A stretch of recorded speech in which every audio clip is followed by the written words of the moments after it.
Escape ஆயிட்டார். ஒரே ஒரு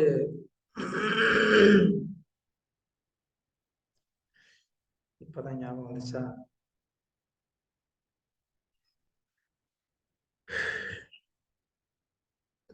பிகினிங்ல இருந்து ஸ்டார்ட் பண்ணிடுங்க பிரபு கதைய.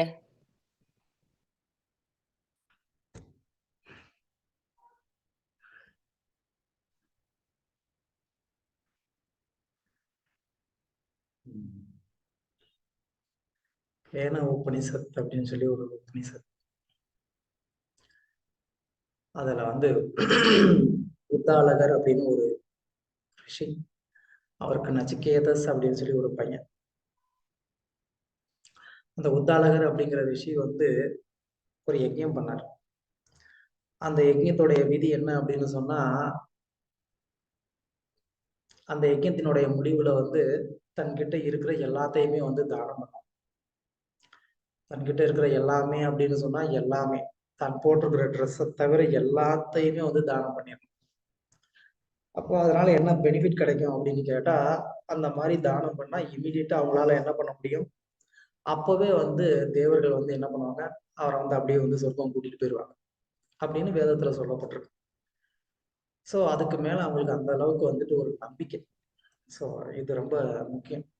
இது மாதிரி நம்ம வந்து இப்போ வேதத்துல இப்படி சொல்லியிருக்கு, நீங்க வந்து ஒரு யஜ்யம் பண்ணி உங்க சொத்தெல்லாம் தானம் பண்ணுங்க அப்படின்னு சொன்னா, நம்ம சொன்னவரை வந்து அடிச்சு விரட்டிடுவோமே தவிர நம்ம யஜ்யம்லாம் பண்ண மாட்டோம். அந்த அளவுக்கு நமக்கு வந்துட்டு வேதத்துக்கு மேல நம்பிக்கை. ஆனா அவர் அது மாதிரி பண்ணார். அந்த காலத்துல எல்லாமே வந்து அப்படித்தான். வேதங்கள் தான் வந்து அவங்களுக்கு உயிர். வேதத்துல சொல்லியிருக்கிறத அப்படியே வந்து அவங்க நம்புவாங்க. முன்னாடி சங்கராச்சாரியருடைய காலத்துல ஒரு மிகச்சிறந்த ஒரு பண்டிதர், ஸ்காலர் இருந்தார். அவர் வந்து கர்மகாண்டியா இருந்தாரு. ஸோ சங்கராச்சாரியர் வந்து அவரோட வாதம் பண்ணி அவரை ஜெயிச்சோம் அப்படின்னு சொன்னா அத்வைத சித்தாந்தத்தை வந்து பரப்புறது ரொம்ப ஈஸியா இருக்கும் அப்படின்னு நினைச்சார். அவருக்கு கீழே நிறைய சீடர்கள் இருக்கிறாங்க. அவர் இந்தியா முழுவதும் ரொம்ப பிரபலமானவரா இருக்கிறாரு. அதனால அவர் கூட நம்ம வந்து வாதம் பண்ணி நம்ம ஜெயிச்சோம் அப்படின்னு சொன்னா இந்த அத்வைத சித்தாந்தத்தை பரப்புறது ரொம்ப ஈஸின்னு நினைச்சார். அதனால அவர் வந்து அவர்கிட்ட வாதம் பண்றதுக்காக வர்றாரு. பட் ஆனா அவர் வந்து என்ன பண்றாரு, இந்த உமி அதெல்லாம் போட்டு என்ன பண்றாரு, அதை வந்து அப்படியே லைட்டா வந்து பர்ன் பண்ணி அதோடைய அந்த ஹீட், அந்த அனல்லே வந்து என்ன பண்றாரு, தன்னை தானே வந்து எரிச்சுக்கிட்டு அவர் தனக்கு ஒரு தண்டனையை கொடுத்துட்டு அவரோட உடலை தியாகம் பண்றதுக்கான ஒரு நிலைமையில இருக்கிறார். அதை பார்த்து சங்கராச்சாரியருக்கு ரொம்ப ஆச்சரியம். ஏன் வந்து இந்த மாதிரியான ஒரு முடிவு எடுத்தீங்க, நான் உங்க கூட இந்த மாதிரி வந்து நாங்க வாதம் பண்ணலாம்னு வந்தனே அப்படின்னு சொல்லி சங்கராச்சாரியார் வந்து சொல்றாரு. அப்போ அவர் வந்து சொல்றாரு, இந்த மாதிரி என்னுடைய சீடன் ஒருத்தர் இருக்கான் மண்டன மிஸ்ரான்னு சொல்லி, நீ என்ன பண்ணு, அவன் கூட போய் ஆர்கியூ பண்ணு, அவன் வந்து எல்லாம் தெரிஞ்சவன் அப்படின்னு சொல்லி சொல்றாரு. சரி, நீங்க ஏன் இந்த மாதிரி இருக்கிறீங்க அப்படின்னு சொல்லி கேட்கும்போது அப்போ அவர் சொல்றாரு, புத்தர்களுடைய சித்தாந்தம் பிலாசபி என்னன்னு தெரிஞ்சுக்கிறதுக்காக நானும் வந்து ஒரு புத்த துறவி மாதிரி பொய் வேடம் போட்டு நான் என்ன பண்ணேன், அவங்களுடைய ஆசிரமத்துல போய் நான் வந்து அந்த தத்துவங்களை கத்துக்க முயற்சி பண்ணேன். அதனால வந்து என்ன பண்ணாங்க, என்னை வந்து கண்டுபிடிச்சதுனால எனக்கு தண்டனை கொடுக்கணும்னு நினைச்சாங்க. என்னை வந்து ஒரு ரொம்ப உயரமான ஒரு இடத்துல இருந்து கீழே தள்ளி கொள்ளணும்னு நினைச்சாங்க. அந்த நேரத்துல நான் என்ன சொன்னேன், நீங்க எல்லாம் என்னைய தொடக்கூடாது, ஏன்னா வேதத்துக்கு அபராதம் பண்ணக்கூடிய அபராதிகள் நீங்க, உங்க கையால நான் வந்து மரணம் அடைய விரும்பல, நானே வந்து என்னுடைய மரணத்தை தேடிக்கிறேன் அப்படின்னு சொல்லி நான் என்ன பண்ணேன், அங்கிருந்து நான் ஜம்ப் பண்ணேன். அப்ப ஜம்ப் பண்ணும்போது அவர் என்ன பண்ணாருன்னா, வேதம் உண்மை அப்படின்னா என்னை காப்பாத்தட்டும் அப்படின்னு சொல்லி என்ன பண்ணாரா, அங்கிருந்து ஜம்ப் பண்ணிட்டார். இங்க இருக்கிறதுல எத்தனை பேர் வேதத்தை நம்புறீங்க சொல்லுங்க.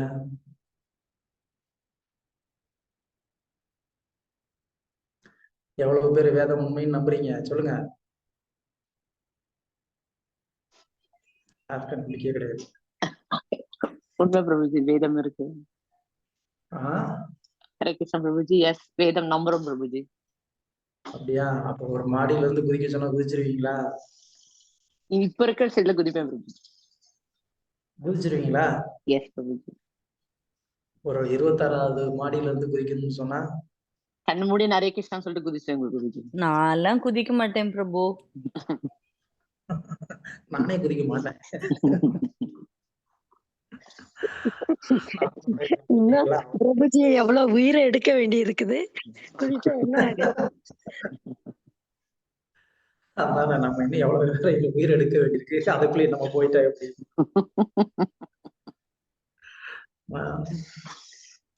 ஆனா அவர் வந்து என்ன பண்ணாரு, அங்க இருந்து ஜம்ப் பண்ணிட்டாரு. ஜம்ப் பண்ணி அவருக்கு ஒண்ணுமே ஆகல, ஒரு சின்ன ஸ்கிராட்ச் கூட இல்ல. பட் ஆனா என்னாச்சு, ஒரு சின்ன ஒரு இது அவருடைய லெஃப்ட் ஐல மட்டும் என்னாச்சு, கொஞ்சம் ஒரு காயமாயிருச்சு. அவருக்கு ஆச்சரியமா இருக்கு, எப்படி வந்து இது கூட நடந்திருக்கலாம்? வேதம் உண்மைன்னா என்னை காப்பாத்தணும்னு சொல்லி தானே நான் வந்து குதிச்சேன், எனக்கு எதுவும் ஆயிடக்கூடாது, ஏன்னா வேதத்து மேல எனக்கு அவ்வளவு நம்பிக்கை இருக்கு அப்படின்னு சொல்லி.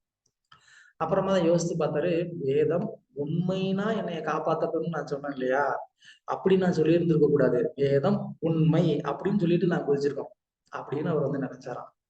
அப்படின்னா பாருங்க எந்த அளவுக்கு வேதத்துக்கு மேல ஒரு நம்பிக்கை. அந்த ஒரு சின்ன ஒரு 1% டவுட் இருந்திருக்கு. அந்த சின்ன ஒரு சந்தேகம், அதனால வந்து எனக்கு இந்த அடி ஏற்பட்டுச்சுன்னு அவர் நினைச்சாராம். சோ அதனால அந்த காலத்துல எல்லாம் வேதங்களுக்கு மேல அந்த அளவுக்கு வந்து நம்பிக்கை. சோ இப்போ இந்த புத்தாளகர் அப்படிங்கிறவர் அந்த யஜ்யத்தை முடிச்சுட்டு எல்லாருக்கும் வந்து தானம் கொடுத்துட்டு இருக்கிறாரு, தங்கிட்ட இருக்கக்கூடிய எல்லாத்தையுமே கொடுத்துட்டு இருக்கிறாரு. அப்போ அவருடைய பையன் வந்து பாத்துக்கிட்டு இருக்கான், என்ன அப்பா எல்லாத்தையும் கொடுக்குறாரு ஆனா என்னைய கொடுக்க மாட்டேங்கிறாரு அப்படின்னு சொல்லி பையனுக்கு வந்துட்டு ஒரு வருத்தம். ஏன்னா எல்லாத்தையுமே தானம் பண்ணணும். பையனுக்கு என்ன வருத்தம் அப்படின்னு சொன்னா, அப்பா அவர் வந்து செய்த அந்த காரியத்துல அவருக்கு முழு பலன் கிடைக்கணும் அப்படிங்கிறதுக்காக பையன் வருத்தப்படுறான். எப்ப முழு பலன் கிடைக்கும், எல்லாத்தையும் தானம் பண்ணாதான் முழு பலன் கிடைக்கும், அப்ப என்னையும் தானம் பண்ணாதானே அவருக்கு முழு பலன் கிடைக்கும் அப்படின்னு சொல்லி பையன் நினைக்கிறான். அதனால பையன் இடையில வந்து என்ன பண்றான், என்னைய யாருக்கு தானம் கொடுக்க போறீங்க, என்னைய யாருக்கு தானம் கொடுக்க போறீங்க அப்படின்னு கேட்டுக்கிட்டே இருக்கான். அப்பா இவன் ஏதோ புரியாம பேசிட்டு இருக்கான் அப்படின்னு சொல்லிட்டு அவர் நினைச்சிட்டு இருக்கிறாரு. ஆனா திரும்ப திரும்ப பையன் கேட்ட உடனே அப்பா வந்து என்ன பண்ணாரு, சபிச்சுறாரு. அதாவது அவனுக்கு ஒரு, உன்னைய நான் வந்து யமனுக்கு கொடுக்குறேன்டா போடா அப்படின்னு சொல்லிடுறாரு. உடனே பையனை வந்து என்ன பண்றான், இம்மிடியட்டா ரொம்ப சந்தோஷம்பா நான் போய் யமனை பார்த்துட்டு வரேன் அப்படின்னு சொல்லிட்டு கிளம்பிட்டான். அவன் வந்து யமலோகத்துக்கே போயிட்டான். அங்க போனா யமதர்மன் வந்து சம்மர் வெக்கேஷன் அப்படின்னு சொல்லிட்டு ஒரு 3 நாள் வந்துட்டு சுவிட்சர்லாந்து டூர் விட்டாரு. அவர் வந்து வீட்டுல ஆள் இல்லை. சரி அப்படின்னு சொல்லிட்டு வந்தவன், நான் வந்து அவரை பார்க்காம போக மாட்டேன், ஏன்னா எங்க அப்பா வந்து யமதர்மனுக்கு தான் கொடுத்துருக்கிறாரு, அதனால நான் இங்கேயே இருப்பேன்னு சொல்லி அவன் அங்கேயே வெயிட் பண்றான். 3 நாள் எதுவுமே சாப்பிடாம பட்னியா அவன் வந்து அங்க கிடக்குறான். இது இன்னும் கொஞ்சம் பெரிய ஸ்டோரி, இப்போதைக்கு நமக்கு அவ்வளவு தேவையில்லை, ஷார்ட்டா சொல்றேன். அப்புறம் யமதர்மர் வந்துடுறாரு. வந்து இந்த மாதிரி 3 நாள் ஒரு அதிதி என்னுடைய வீட்டு வாசல்ல சாப்பிடாம இருந்திருக்கிறாரு அப்படின்னு சொல்லிட்டு, உனக்கு என்ன வேணுமோ கேளு, நான் உனக்கு ஒரு 3 வரம் தர்றதுக்கு நான் ரெடியா இருக்கிறேன் அப்படின்னு கேட்கிறாரு. அப்போ இதுக்கு முன்னாடி பின்னாடி இன்னும் நிறைய கான்வர்சேஷன் இருக்கு, அதெல்லாம் நான் வந்து எடிட் பண்ணிட்டு நான் சொல்றேன். ஸோ அவன் கேட்டான், எனக்கு வந்துட்டு முதல்ல திரும்ப நான் வந்து எங்க அப்பா கிட்ட நான் வந்து உயிரோட போகணும் அப்படின்னா. சரி ஓகே. 2வது, ஏன் நான் விருப்பப்படக்கூடிய எல்லாத்தையும் நான் வந்து அடையணும், அது லௌகீகமா இருந்தாலும் சரி ஆன்மீகமா இருந்தாலும் சரி, எல்லா விதமே நான் எல்லாத்தையும் நான் வந்து அடையணும், அதுக்கான ஞானத்தை எனக்கு கொடுக்கணும்னா ஓகே அப்படின்னாரு. 3வதா வந்து ஒரு கேள்வி கேட்டான், அதுதான் இன்னைக்கு நமக்கு முக்கியமான கேள்வி, நமக்கு டாபிக்கோட ரிலேட்டட் ஆனது. அதுதான் பிரபு ஏன் எங்கேயோ ஒரு கதையை சுத்திட்டு இருக்கிறாரு அப்படின்னு நீங்க யோசிச்சுட்டு இருப்பீங்க. அவன் என்ன கேட்டான்னா, இறந்ததுக்கு அப்புறமா ஒரு மனிதனுக்கு என்ன நடக்குது, அதுதான் அவன் கேட்ட கேள்வி. அதை பத்தின அந்த ஞானத்தை நீங்க மட்டும்தான் கொடுக்க முடியும். ஏன்னா ஒருத்தன் வந்து இறக்குறதுக்கும் அவனுக்கு இறந்ததுக்கு அப்புறமா என்ன நடக்கணுங்கிறதையும் தீர்மானிக்கிறது நீங்க தான், நான் வந்து எங்க அப்பாட்ட வந்து கேள்விப்பட்டிருக்கேன். அதனால ஒருத்தன் இறந்ததுக்கு அப்புறம் என்ன நடக்குதுன்னு எனக்கு நீங்க வந்து சொல்லணும் அப்படின்னு சொல்லி அவன் கேள்வி கேட்கிறான். அதாவது என்னன்னா இன்டைரக்டா மறுபிறவினா என்ன அப்படின்னு அவன் வந்து கேட்கிறான். அப்போ யமதன் வந்து என்ன சொல்றாருன்னா, இல்லப்பா இதெல்லாம் வந்து ரொம்ப கஷ்டமா இருந்து, இதெல்லாம் உனக்கு புரியாது, நீ சின்ன பையன் அப்படின்னு சொல்றாரு. இல்ல தயவு செஞ்சு நீங்க நினைச்சீங்கன்னா எனக்கு வந்து எப்படினாலும் சொல்லி கொடுக்க முடியும் அப்படின்னு சொல்லி கேட்கிறான். அப்பயும் அவர் வந்து இல்லப்பா வேண்டாம் வேண்டாம், உனக்கு வேற என்ன வேணும் கேளு, எவ்வளவு சொத்து வேணாலும் கேள்வி கொடுக்குறேன், எவ்வளவு ஐஸ்வர்யம் வேணாலும் கேள்வி கொடுக்குறேன் அப்படிங்கிற. இல்ல எனக்கு இதுதான் நீங்க சொல்லி கொடுக்கணும் அப்படின்னு சொல்லி அவன் திரும்ப திரும்ப கேட்டதுக்கு அப்புறமா யமதர்மர் வந்து என்ன பண்றாரு, இந்த பிறப்பிற்கு அப்புறமா அதாவது இறப்பிற்கு அப்புறமா என்ன நடக்குது அப்படிங்கிற அந்த ஒரு விஞ்ஞானத்தை அந்த உபநிஷத்துல அவர் வந்து ரொம்ப விளக்கமா வந்து சொல்றாரு. ஸோ அதுதான் மறுபிறவி இல்லைன்னா ரீஇன்கார்னேஷன் அப்படின்னு சொல்லக்கூடியது. ஸோ அப்போ மறுபிறவி ரீஇன்கார்னேஷன் அப்படின்னு சொன்னா நாம வந்து உடல் இல்லை ஆத்மா அப்படிங்கிறது எல்லாமே வந்து தெரிஞ்சுக்கணும். அதெல்லாம் ரொம்ப ஒரு சிஸ்டமேட்டிக்கா அங்க வந்து அவருக்கு வந்து விளக்குறாரு. ஸோ அந்த அளவுக்கு வந்துட்டு யமன் ஒருத்தனுக்கு என்ன வேணா கொடுக்கறதுக்கு ரெடியா இருக்கிறான். ஆனா இந்த ரகசியத்தை சொல்லி கொடுக்கறதுக்கு வந்து ரெடி இல்லை. ஏன்னா அது அந்த அளவுக்கு வந்துட்டு ஒரு குஹ்யமானது, ரகசியமான ஒரு ஞானம். இந்த ஞானத்தை வந்து அவ்வளவு எளிமையா யாருக்குமே வந்து கொடுத்துட மாட்டாங்க. ஏன்னா இந்த ஞானம் தகுதியான நபர்களுக்கு கொடுக்கப்படணும். இல்லை அப்படின்னு சொன்னா அந்த ஞானம் வந்து வீணாகிரும். அதனால சொல்லி கொடுத்த நபருக்குமே வந்து பிரச்சனை. ஸோ இது பிரம்மாக்கே ஒரு முறை வந்து அந்த மாதிரி நடந்திருக்கு. இந்திரன் வந்து தனக்கு வந்து ஒரு சீடனா வந்து சேர்ந்தான். யாருக்கிட்ட? பிரம்மா கிட்ட. அதனால பிரம்மாவுக்கு வந்து ரொம்ப சந்தோஷம். இந்த மாதிரி வந்து இந்திரனே என்னுடைய ஒரு ஸ்டூடெண்டா இருக்கான் அப்படின்னு சொல்லிட்டு. யாராவது வந்து ரொம்ப பெரிய ஒரு செலிபிரிட்டியோடைய பசங்க நம்ம கோயிலுக்கு வந்தாங்க அப்படின்னு சொன்னா நமக்கு எவ்வளவு தூரம் வந்து ஒரு பெருமையா இருக்கு. இல்ல அந்த செலிபிரிட்டியை யாராவது ஒருத்தர் வந்து கல்டிவேட் பண்றாரு அப்படின்னு சொன்னா அவருக்கு எப்படி பெருமையா இருக்கும். அந்த செலிபிரிட்டி அவர் தாங்க கல்டிவேட் பண்ணிட்டு இருக்கிறாரு அப்படின்னு சொல்லி. அது மாதிரி இங்க பிரம்மாவுக்கு வந்துட்டு இந்திரனை வந்து தன்னுடைய சிஷ்யனை அடைஞ்சதுனால ரொம்ப சந்தோஷம்.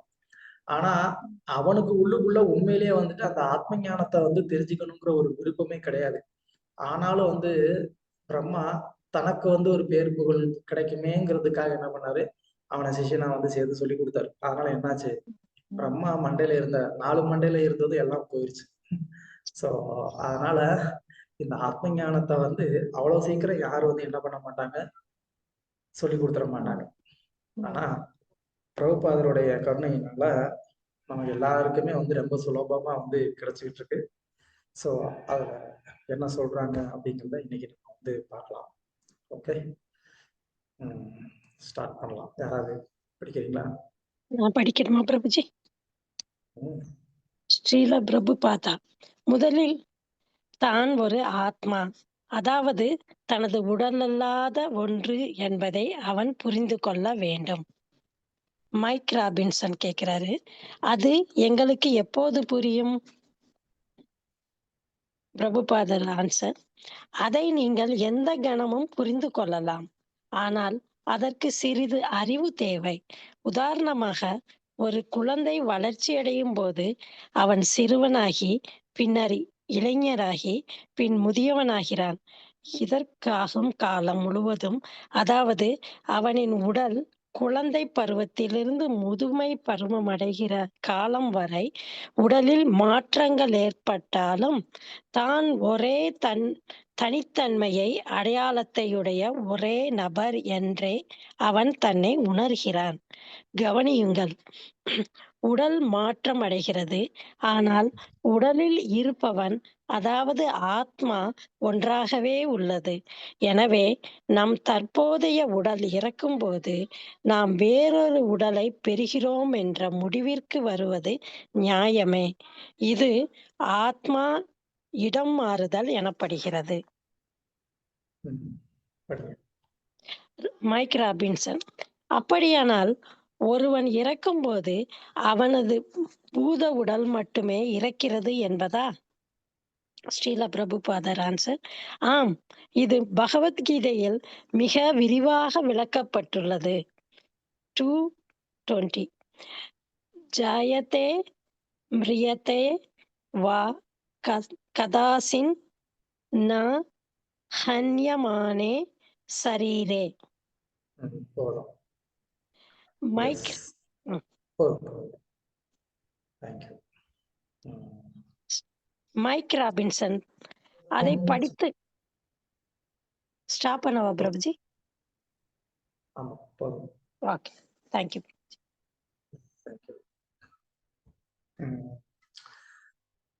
ஸோ டாபிக் என்ன? மறுபிறவி அப்படிங்கிறது. மறுபிறவி அப்படின்னு சொன்னா திரும்ப வந்து பிறக்கின்றோம் அப்படின்னு அர்த்தம். திரும்ப பிறக்கின்றோம் அப்படின்னு சொல்லும் போது ஏன் நாம வந்து ஆத்மா அப்படிங்கிறத புரிஞ்சுக்கணும். முதல்ல ஆரம்பிக்கிறதே ஆத்மா அப்படிங்கிறது வந்து ஆரம்பிக்கணும் அப்படின்னு சொன்னா இது ரொம்ப முக்கியமான ஒண்ணு. ஏன்னா ஆத்மா அப்படின்ற ஒண்ணை வந்து புரிஞ்சுக்காம நானே திரும்ப பிறக்கிறேன் அப்படின்னு சொல்றதுக்கு முதல்ல வாய்ப்பே கிடையாது இல்லையா? அந்த மறுபிறவி அப்படின்ற அந்த ஒரு வார்த்தைக்கு அர்த்தமே கிடையாது. ஏன்னா இப்போ இந்த தேகம் இருக்கு, இந்த தேகம் அழிஞ்சிருச்சு அப்படின்னு சொன்னா அப்ப திரும்ப இந்த தேகம் வந்து பிறக்குது அப்படின்னு வந்து நமக்கு எந்த ஒரு அனுபவமே கிடையாது. அப்படி நம்ம எங்கேயுமே பார்த்ததே கிடையாது. நான் சின்னப்ப குழந்தையா இருந்தேன், இப்போ இளைஞனா இருக்கிறேன், அப்புறம் வயசாகுது, அப்புறம் ஒரு நாள் இறந்துடுறேன். இறந்ததுக்கு அப்புறமா இந்த உடலே வந்து திரும்ப வந்து என்னாச்சு, ஒரு உடலை வந்து எடுத்துக்கிட்டு திரும்ப அந்த உடல் வளர்ச்சி அடைஞ்சிச்சு அப்படின்னு எங்கேயாவது நம்ம வந்து பாக்குறோமா? இல்ல, சான்ஸே கிடையாது. சோ உடல் அழிந்தது அப்படின்னா அழிந்ததுதான். அதுக்கு பிறகு அந்த உடல்ல இருந்து எந்த ஒரு உயிரும் உருவாகிறதுக்கு வாய்ப்பு இல்லை. அப்போ அந்த நபர் உடலை விட்டுட்டாரு அப்படின்னு சொன்னா அவருடைய அந்த பிறப்பு, அந்த அவருடைய அந்த வாழ்க்கை அப்படிங்கிறது அதோடயே முடிஞ்சு போயிருது அப்படின்னு அர்த்தம். அப்படி இருக்கும்போது மறுபிறவி அப்படின்னு நம்ம சொல்லும் போது அந்த மறுபிறவி, அதாவது மறுபிறவினால என்ன அர்த்தம்? ஏற்கனவே இப்ப வந்து வாழ்ந்துகிட்டு இருக்கிற ஒருத்தர் என்ன ஆகுறாரு? மறுபிறவி திரும்பவும் அவர் பிறக்கிறாருன்னு அர்த்தம். அப்ப ஏற்கனவே முதல்ல ஒருத்தர் இருக்கணும், அந்த இருக்கக்கூடிய அதே நபர் திரும்ப பிறந்தா தான் அதுக்கு பேர் என்னது? மறுபிறவின்னு பேர். அப்ப இந்த மறுபிறவி அப்படிங்கிறது வந்து எதை குறிக்குது, யாரை குறிக்குது அப்படின்னு கேட்டா அது உடலை இல்ல. ஏன்னா இந்த உடல் அழிஞ்சு போகிறத நம்ம கண்ணால பாக்குறோம். இந்த உடல் அழிஞ்சிடுச்சு, அதுக்கப்புறமா திரும்ப வந்து என்ன ஆகுறது இல்ல, அதுல இருந்து உயிர் உருவாகிறது இல்ல. எப்படி வந்து நம்ம என்ன சொல்றோம், இன்னைக்கு எல்லாமே வந்துட்டு ரீசைக்ளிங் ரீசைக்ளிங் சொல்லிட்டு எல்லாத்தையும் ரீசைக்கிள் பண்ணிட்டு இருக்கிறாங்க.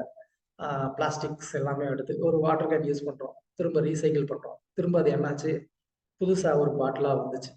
இப்போ அது மாதிரி இந்த தேகம் எல்லாத்தையும் எடுத்து ரீசைக்கிள் பண்ணி திரும்ப வந்து ஃப்ரெஷ்ஷா வந்து ஒரு தேகத்தை வந்து கொண்டு வர முடியுமா? அந்த மாதிரி எங்கேயாவது பண்ணிட்டு இருக்காங்களா? வயசான தேகத்தெல்லாம் வந்து எடுத்து போட்டு அதை எல்லாத்தையும் வந்து ஏதோ ஒரு பெரிய மிஷின்ல போட்டு மிக்ஸ் பண்ணி அரைச்சு அதுல இருந்து வந்து புதுசா வந்து ஃப்ரெஷ்ஷான ஒரு யூத்தான ஒரு நல்ல ஒரு யங்கான ஒரு பாடியை வந்துட்டு ப்ரொடியூஸ் பண்ணிட்டு இருக்காங்களா யாராவது? இல்ல, எங்கேயோ ஒரு இடத்துல வந்துட்டு ஒருத்தரை வந்து புதைச்ச இடத்துல இருந்து கொஞ்ச நாள் கழிச்சு அந்த தேகத்துல இருந்தே வந்து திரும்ப இன்னொரு ஒரு குழந்தை வந்து வெளியில வந்துச்சு அப்படின்னு சொல்லி எங்கேயாவது நம்ம பாக்குறோமா? அதெல்லாம் எங்கேயுமே நடக்கல. சோ அப்ப மறுபிறவின்னு வந்துட்டு எதை சொல்றோம், யாரை சொல்றோம்? இந்த உடலுக்குள்ள இருந்து இன்னொன்னு இயக்கிக்கிட்டு இருக்கு. இந்த உடல் இருக்கு, இந்த உடல் இந்த மாதிரி எல்லாம் மாற்றம் அடைஞ்சுக்கிட்டு இருக்கு அப்படிங்கிறத ஒரு கான்சியஸ்னஸ் இருக்கு. அந்த கான்சியஸ்னஸ் அதை வந்து என்ன பண்ணிட்டு இருக்கு, அப்சர்வ் பண்ணிட்டு இருக்கு. நான் முன்னாடி குழந்தையா இப்படி இருந்தேன், இளைஞனா நான் இப்படி இருக்கிறேன், முதியவனா நான் தான் இப்படி இருக்கிறேன் அப்படின்னு சொல்லி கம்ப்ளீட்டா அந்த தேகமே வந்து மாற்றம் அடைஞ்சா கூட நான் நான் நான் அப்படின்ற அந்த ஒரு கான்சியஸ்னஸ் இருந்துகிட்டே இருக்கு. அந்த கான்சியஸ்னஸுக்கு தான் ஆத்மா அப்படின்னு பேரு. அந்த ஆத்மா தான் என்ன பண்ணுது, நான் தான் அந்த குழந்தையா இருந்தேன், நான் தான் அந்த இளைஞனா இருந்தேன், இப்ப நான் தான் வந்து என்ன ஆயிட்டேன், இப்படி முதுமை அடைஞ்சிட்டேன் அப்படின்னு சொல்லி அந்த ஆத்மா என்ன பண்ணுது, தன்னை ஐடென்டிஃபை பண்ணிக்குது. சோ அந்த ஆத்மா இந்த உடலுக்குள்ள இல்ல அப்படின்னு சொன்னா இந்த நான் அப்படிங்கிற அந்த எண்ணமே இருக்காது. அந்த நான் அப்படிங்கிறது யாரு? ஆத்மா தான். அந்த ஆத்மா இந்த உடலுக்குள்ள இருக்கிறதுனாலதான் நம்ம வந்து என்ன, இந்த உடல் இயங்கிட்டு இருக்கு. சோ இந்த உடல் இயக்கத்துக்கு ஆத்மாங்கிறது ரொம்ப ரொம்ப அவசியம். சோ அந்த ஆத்மா அப்படிங்கிறது தான் என்ன ஆகுது, இந்த உடலை விட்டு அது வெளியில வந்து திரும்ப ஒரு உடலுக்குள்ள போகுது அப்படிங்கிறத இங்க பிரபுபாதர் வந்து சொல்றாரு. ரொம்ப சிம்பிளான ஒரு உதாரணம். இந்த பாடி சேஞ்ச் எப்படி ஆகுதோ அதே மாதிரியே ஆத்மா வந்து என்ன பண்ணுது, இந்த பாடி யூஸ்லெஸ் ஆகும் போது அது வந்து வேற ஒரு பாடிக்குள்ள போய்க்குது. அவ்வளவுதான், வெரி ஈஸி. எப்படி வந்து நாம ஒரு நல்ல அழகான வீட்டுல இருக்கிறோம், அந்த வீடு வந்து பழுதடைஞ்சிருச்சு, ரொம்ப பழசாயிருச்சு அப்படின்னு சொன்னா என்ன பண்றோம், வேற வீட்டுக்கு மாறுறோம், அந்த வீட்டுல இருக்கிறோம். அந்த வீடு வந்து பழுதடைஞ்சிருச்சுன்னா வேற வீடுக்கு போறோம். அந்த மாதிரி என்ன ஆகுறோம், பஸ் இருக்கு யூஸ் பண்றோம், பழசாச்சுன்னா போட்டுட்டு வேற ஒரு ட்ரெஸ் எடுத்துக்கிறோம். ஸோ அந்த மாதிரி தான் வந்து ஆத்மா என்ன பண்ணுது, இந்த ஒரு உடலை வந்து யூஸ் பண்ணிட்டு அது என்ன பண்ணிக்குது, அது வேற ஒரு உடலுக்கு வந்து போயிருது. பகவத்கீதையில வந்து கிருஷ்ணர் வந்து ஒரு நல்ல ஒரு கொடுப்பார். வாயோர் கந்தான் இவம்பச. அதாவது வந்து ஒரு காற்று எப்படி வந்து நறுமணத்தை, அதாவது ஒரு ஃப்ராக்ரன்ஸ் அதை வந்து கேரி பண்ணிட்டு போகுதோ, சுமந்து கொண்டு போகுதோ, அது மாதிரி வந்து இந்த ஆத்மா வந்து என்ன செய்யப்படுது, சூட்சும தேகத்தினால வந்து அது ஒரு உடல்ல இருந்து இன்னொரு உடலுக்கு அது வந்து கொண்டு போகப்படுது. ஸோ அந்த விதத்துல இந்த ஆத்மா என்ன ஆகுது, வேற வேற உடல்ல அது வந்து டிராவல் பண்ணிக்கிட்டே இருக்கு அப்படிங்கிறது தான் நம்ம தெரிந்து கொள்ள வேண்டிய விஷயம். இதை நம்ம வந்து எப்போ வந்து தெரிஞ்சுக்க முடியும், எப்பனாலும் தெரிஞ்சுக்கலாம். இப்பயே நம்மளால வந்து உணர முடியும், நான் உடல் உள்ள ஆத்மான். ஆனா அதை உணரக்கூடிய ஒரு தன்மையை நம்ம வந்து வளர்த்துக்கணும். எப்படி அந்த உணரக்கூடிய தன்மையை வளர்த்துக்கிறது அப்படின்னு சொன்னா, நமக்கு இந்த உடல் எப்படி இயங்குது அப்படிங்கறத இப்ப நம்ம சொன்ன இந்த ஒரு உதாரணத்து மூலமா இதை நம்ம அண்டர்ஸ்டாண்ட் பண்ணிக்கிட்டோம் அப்படின்னு சொன்னா, இப்போதைக்கு நம்மளால என்ன பண்ணிக்க முடியும், தியரிட்டிக்கலா அண்டர்ஸ்டாண்ட் பண்ணிக்க முடியும். இந்த உடல் இயக்கத்துக்குன்னு உள்ளுக்குள்ள வந்து ஒரு சக்தி இருக்கு, அந்த சக்தியினால இந்த உடல் இயங்கிட்டு இருக்கு அப்படிங்கறத நம்ம என்ன பண்ண முடியுது, நம்மளால வந்து புரிந்துக்க முடியுது. ஸோ அது மூலமா நம்ம வந்து இப்போ இந்த உடலுக்குள்ள ஆத்மா இருக்கு அப்படிங்கறத நம்மளால வந்து உணர முடியும். அந்த உயிர் சக்தி அப்படிங்கிறது இல்லைன்னா உடல் இயக்கமற்றதா இருக்கிறதையும் நம்ம வந்து பார்த்துருக்கோம். ஸோ அதனால இந்த உடலுக்குள்ள இருந்து ஒண்ணு இயக்குறத நம்மளால என்ன பண்ண முடியும், இப்போதைக்கு வந்து அத ஒரு தியரிட்டிக்கலா புரிஞ்சுக்க முடியும். பட் எப்போ வந்து ப்ராக்டிக்கலா நம்மளால வந்து பர்சனலா எக்ஸ்பீரியன்ஸ் பண்ண முடியும் அப்படின்னு கேட்டா, எப்போனா அந்த ஆத்ம தன்னுணர்வுல நம்ம வந்து நிலைத்து இருக்கிறோமோ, அப்போ நாம இந்த உடல், இந்த சூக்ஷ்ம தேகம், ஸ்தூல தேகம், இதை கடந்து நான் வந்து ஒரு ஆன்மீகமான ஆத்மா அப்படிங்கறத நம்மளால என்ன பண்ண முடியும், உணர முடியும்.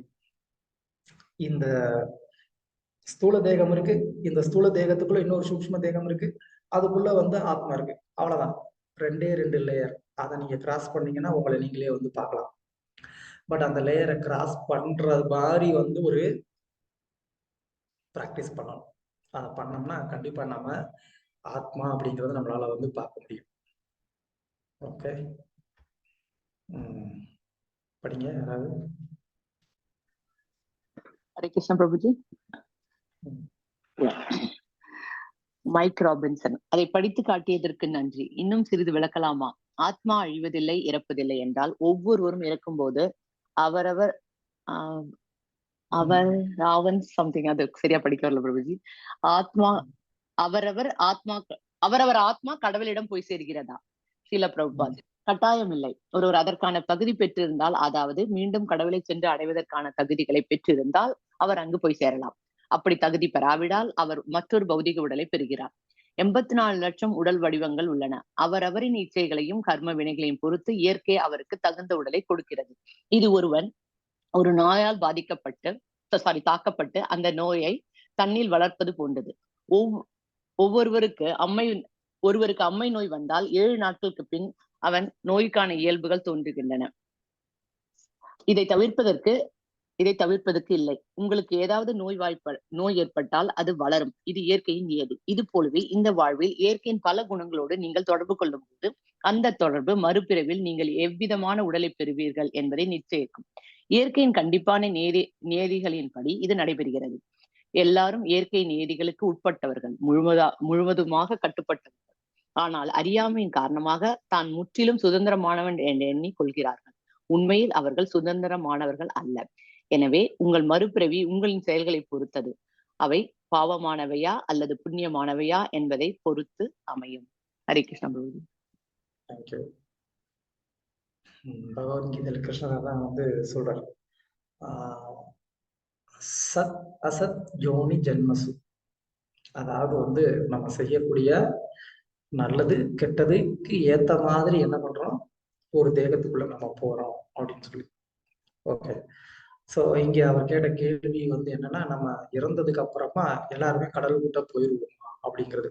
இது பொதுவா எல்லாரும் வந்து ஒரு விதமான ஒரு நம்பிக்கை, எந்த மதமா இருந்தாலும் ஒரு பிறப்பு ஒரு பிறப்பு அது முடிஞ்சதுக்கு அப்புறமா என்ன ஆகுறாரு, அவர் வந்து திரும்ப கடவுள்கிட்ட போயிடுறாரு அப்படின்னு வந்து எல்லாருமே வந்து மத நம்பிக்கை உள்ள எந்த மதமா இருந்தாலும் இதை வந்து நம்புறாங்க. ஆனா இது ஒரு சாதாரணமான ஒரு லாஜிக். எந்த ஒரு இடத்துக்கும் போகணும் அப்படின்னு சொன்னா அந்த இடத்துக்கு போறதுக்கான ஒரு தகுதி அப்படிங்கிறது கண்டிப்பா நமக்கு வந்து வேணும். அந்த தகுதி இல்லாம நம்மளால என்ன பண்ண முடியாது, அந்த இடத்துக்கு போக முடியாது. இப்போ நான் வந்து ஸ்கூல்ல போய் நான் ஜாயின் பண்ணி படிக்கணும்னு நினைக்கிறேன். இப்போ இந்த வயசுல என்னை வந்து ஸ்கூல்ல சேர்த்துப்பாங்களா? சொல்லுங்க. எந்த ஸ்கூலுக்கு போறீங்க பிரபு? சின்ன பசங்களுக்கு ஸ்கூல் இருக்கு, யூனிவர்சிட்டியும் இருக்குது. கிண்டர் சின்ன கார்டனுக்கு போக முடியாது. பசங்களுக்கு மேபி யா கரெக்ட். நீ சின்ன முதல்ல பசங்க அது சொன்னா அதை பத்தி சொல்லலாம் பிரபு. சின்ன பசங்க ஸ்கூலுக்கு தான் போகணும்னு நினைக்கிறேன். கிண்டர் கார்டனுக்கு எடுத்துக்க மாட்டாங்க பிரபுஜியா. அவங்க எடுக்க மாட்டாங்க, ஒரு ஏஜ் லிமிட் இருக்கும் பிரபு. ஆனா எனக்கு போகணும்னு விருப்பம் இருக்கு. நான் அங்கதான் போகணும்னு நான் விருப்பப்படுறேன். நீங்க நம்ம போக சொன்ன முடியாது பிரபு. நீங்க சொன்ன வேர்ட் பிரபுஜி, உங்களுக்கு இப்ப அதுக்கான அந்த தகுதி இல்ல பிரபுஜி. ஆஹ் என்னைய வந்து நீங்க அட்டாக் பண்ணிட்டீங்க. எனக்கு தகுதி இல்லைன்னு சொல்லிட்டீங்க. கிண்டர் கார்டன் போறதுக்கு நீங்க Prabhuji. Okay, over make sure. Qualified Prabhuji, அப்படி சொல்றேன். ஓவர் குவாலிஃபைடு எல்லாம் இல்ல. நான் வந்து ஓவர் சேட்டை, அதனால சேர்த்துக்க மாட்டாங்க. அப்பயே என்னைய சேர்த்துக்கல. சின்ன பிள்ளையா இருக்கும் போதே சேர்த்துக்கல. ஓகே. ஸோ இந்த மாதிரி எந்த ஒரு விஷயமா இருந்தாலும் அந்த இடத்துக்கோ போறதுக்கு நமக்கு வந்து என்ன ஒரு தகுதி அப்படிங்கிறது, அடிப்படை தகுதி அப்படிங்கிறது தேவைப்படுது. அப்படி இருக்கும்போது கடவுளுடைய சாம்ராஜ்யம் அப்படிங்கிறது அது வந்து ரொம்ப அவ்வளவு சீப்பான ஒண்ணு கிடையாது. அங்க வந்து யாரு வேணா போகலாம் அப்படிங்கிறதுக்கு. இப்போ பத்மாக்ஷி மாதாஜி இருக்காங்க. அவங்க வீட்டுக்கு நான் வர்றேன், நான் வர்றேன், நான் வர்றேன்ட்டு இருக்கு. நான் அவங்க வீட்டுக்கு போக முடியுமா? இல்ல பிரபுஜி, அவங்க கூப்பிடணும், ரைட்? அவங்க கூப்பிட்டாதான் நான் போக முடியும். நானா வந்து நான் வர்றேன், நான் வர்றேன்னு சொல்லிட்டே இருந்தா போக முடியாது. ஸோ அவங்க வந்து என்னை வீட்டுக்கு கூப்பிடணும் அப்படின்னு சொன்னா அவங்களுடைய மனசுல ஏதாவது நினைச்சு வச்சிருப்பாங்க. நம்ம வீட்டுக்கு கூப்பிடணும்னா அப்படி வந்து இருந்தாதான் நம்ம வந்து என்ன பண்ண முடியும், நம்ம வீட்டுக்கு கூப்பிட முடியும். சும்மா வந்து போற வரவங்களெல்லாம் நம்ம வீட்டுக்கு கூப்பிட முடியுமா அப்படின்னா எல்லாரும் வீட்டுக்குள்ளேயுமே இது ஒரு பாலிசி வச்சிருப்போம் இல்லையா? அப்போ அது மாதிரி இருக்கிறப்போ கடவுள் எப்படி வந்து சும்மா யாரோ ஒருத்தரெல்லாம் வந்து நீங்க வந்துரு அப்படின்னு சொல்லுவாரு? அஃப்கோர்ஸ் யாரோ ஒருத்தர்ல நம்ம எல்லாருமே அவரால் சிருஷ்டி செய்யப்பட்டவங்க தான். பட் ஆனாலும் வந்து திரும்ப அந்த இடத்துக்கு போறதுக்கான தகுதி நமக்கு இருக்கா அப்படிங்கிறது வந்து கடவுள் எதிர்பார்க்கிறாரு. அந்த தகுதி இருந்தது அப்படின்னு சொன்னா என்ன பண்ண முடியும், நாம் அந்த இடத்துக்கு வந்து போக முடியும். அப்படி இல்லைன்னா நம்மளால வந்து போக முடியாது. நம்ம பாகவதத்துல முதல் ஸ்கந்தத்துல வந்து நாரதருடைய சரித்திரத்தை வந்து படிக்கிறோம். ஃபர்ஸ்ட் கேட்டோம். 5th சாப்டர்லயே அவருடைய சரித்திரம் இருக்கு. அதுல அவர் வந்து பக்தருடைய சங்கத்தினால சின்ன வயசுலயே வீடெல்லாம் வந்து என்ன பண்றாரு, அவர் வந்து ஒரு சந்நியாச வாழ்க்கையை வாழ்றாரு. வீடு விட்டுட்டு காடு மலை அப்படியே சுத்துறாரு. தப்ப வாழ்க்கை வாழ்றாரு. எல்லா விதமான அனர்த்தங்கள்ல இருந்து விடுபட்டுறாரு. பகவானுடைய தரிசனமே அவருக்கு கிடைச்சிருது. பகவானே என்ன பண்றாரு, அவருக்கு தரிசனம் கொடுக்குறாரு. ஒரு க்ஷணம் அவருக்கு வந்து பகவானுடைய தரிசனம் கிடைக்குது. பயங்கரமா ஆனந்தப்படுறாரு. பகவான் எனக்கு தரிசனம் கொடுத்துட்டாரு. அப்போ ஓகே, நான் குவாலிஃபைடு, நான் வந்துடுறேன், எனக்கு சீட்டை போட்டு வச்சிருங்க அப்படின்னு சொல்லி நாரதர் வந்து சொல்றாரு. அப்பதான் நாரதர் பகவான் சொன்னாரு, அதுக்கு என்ன நீ குவாலிஃபைடு ஆகணும், இன்னொரு ஜென்மம் நீ இருந்துட்டு என்ன பண்ண, அடுத்து வா அப்படின்னு சொல்லிடுறாரு. ஸோ நாரதர் அந்த அளவுக்கு பகவானுடைய தரிசனமே கிடைத்த ஒரு நபரை கூட வந்து பகவான் வந்து என்ன பண்ணிட்டாரு, இப்ப நீ வர முடியாது, ஒரு பிறவி நீ என்ன ஆகணும், பிறந்து அதுக்கப்புறமா தான் வர முடியும் அப்படின்னு சொல்லிட்டாரு. மீன்ஸ் அடுத்து வந்து நாரதர் ஆகுறாரு. நாரதரா இருந்து அவர் வந்து பக்தி பண்ணி அப்புறமா வந்து பகவானை பாக்குறாரு. ஸோ இதை ஏன் சொல்ல வரேன் அப்படின்னு சொன்னா, தூய பக்தி நிலையில இருந்த அவங்களுக்கு கூட வந்து ஒரே பிறவியில பகவானை அடையிறதுக்கு வந்து முடியல அப்படின்னு சொன்னா, இல்ல அந்த ஒரு தகுதி வளர்த்துக்க முடியல அப்படின்னு சொன்னா, அப்போ என்ன மாதிரி ஆளுங்கள்லாம் வந்து நம்ம என்ன சொல்றது, எப்படி? அஃப்கோர்ஸ் பகவானுடைய ஒரு கருணை, அவர் விருப்பப்பட்டு இவனெல்லாம் ரொம்ப டெஸ்ட் வச்சா தாங்க மாட்டான் அப்படின்னு சொல்லி அவரே வந்து அவருடைய காரணமற்ற கருணையினால கூப்பிட்டுட்டாருன்னா ஓகே. பட் இல்லைன்னா சொல்ல முடியாது. ஸோ அதனால பகவான் வந்து அவர் வந்து ஸ்வராட் கம்ப்ளீட்டா வந்து ஃப்ரீயா இருக்கிறாரு. ஆனா நாம வந்து ஸ்வராட் இல்லை. நம்ம வந்து தெய்வீகி ஏஷம் குணமயி மமமாயா துரத்தியா, இந்த மாயா சக்தியினால நாம வந்து என்ன செய்யப்பட்டிருக்கோம், கட்டுண்டு இருக்கிறோம். அந்த மாயையுடைய ஒரு கட்டுப்பாட்டுல, குணங்களுடைய ஒரு கட்டுப்பாட்டுல இருந்துகிட்டு இருக்கிறதுனால நம்மளால நம்மளையும் புரிஞ்சுக்க முடியல, பகவானையும் புரிஞ்சுக்க முடியல. அதனாலதான் நாம இங்க என்ன பண்ணிட்டு இருக்கிறோம், இங்கேயே சுத்திக்கிட்டே இருக்கிறோம். ஸோ எப்போ நாம இந்த கட்டுப்பாட்டுல இருந்து நம்ம வெளியில வர்றோமோ அப்பதான் நம்ம பகவானை வந்து புரிஞ்சுக்கிறதுக்கே முடியும். ஆனா நாம என்ன நினைக்கிறோம், நான் ரொம்ப ஃப்ரீ, நான் ரொம்ப வந்து சுதந்திரமானவன், என்னைய யாரும் வந்து கண்ட்ரோல் பண்ண முடியாது, நான் யாருக்கு கீழேயும் இல்லை, நான் யாருக்கும் சேவகன் கிடையாது, நான் வந்து மாஸ்டர், இப்படின்லாம் வந்து நம்ம என்ன பண்றோம், ஒரு கற்பனையில நம்ம வந்து வாழ்ந்துகிட்டு இருக்கிறோம். ஆனா யாருமே வந்து இங்க ஒரு மாஸ்டரும் கிடையாது, யாருமே வந்து ஃப்ரீயும் கிடையாது.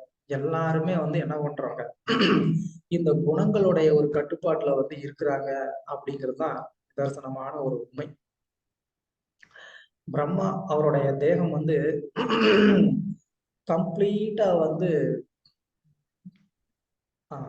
புத்தினாலேயே ஆனது அவருடைய தேகம். சாஸ்திரத்துல அப்படிதான் சொல்லியிருக்கு. பிரம்மாவுடைய தேகம் எப்படி எதனால் ஆனது, கம்ப்ளீட்டா இன்டெலிஜென்ட்னாலேயே ஆனது. அப்படிப்பட்ட அந்த பிரம்மா சிருஷ்டியோடைய ஆரம்பத்துல என்ன பண்றாரு, தான் சிருஷ்டி பண்ண அந்த ஒரு பெண் மேலேயே அவர் வந்து என்ன ஆகிறாரு, மோகம் அடைகிறார். அப்ப பகவானை குறித்து தவம் செஞ்சு பகவானுடைய தரிசனம் கிடைச்சு பகவானுடைய அனுகிரகத்தினால சிருஷ்டியை பண்ணிக்கிட்டு இருக்கக்கூடிய ஒருத்தர் அவர் கூட வந்து என்ன ஆகிறாரு, இந்த பௌதிக சிருஷ்டியோட தொடர்புல இருக்கிறதுனால, இந்த முக்குணங்களுடைய தொடர்ந்து இருக்கிறதுனால அவரே கொஞ்சம் லைட்டா வந்து என்ன ஆயிடுறாரு, ஸ்லிப் ஆயிடுறாரு. அப்கோர்ஸ் அவர் உயர்ந்த ஸ்தானத்துல இருக்கிறாரு, அவரை நம்ம வந்து தாழ்வா நினைக்க கூடாது. இம்மிடியட்டா அவர் வந்து என்ன பண்றாரு, நான் இந்த மாதிரி நடந்துக்கிட்டேனே அப்படின்னு சொல்லிட்டு அந்த தேகத்தை உடனடியா வந்து விட்டுட்டு என்ன பண்றாரு, இன்னொரு தேகத்தை வந்து அவர் எடுத்துக்கிறாரு.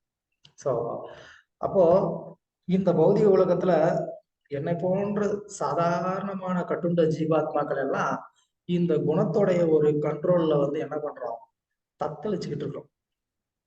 பகவத்கீதையில கிருஷ்ணர் வந்து சொல்றாரு, சத்வம் ரஜஸ் தமஸ் சாவிபூய, இந்த சத்துவகுணம் ரஜகுணம் தமோகுணம் அப்படிங்கிற இந்த முக்குணங்களுக்குள்ள வந்து ஒரு காம்படிஷன் எப்பயுமே நடந்துகிட்டு இருக்கு.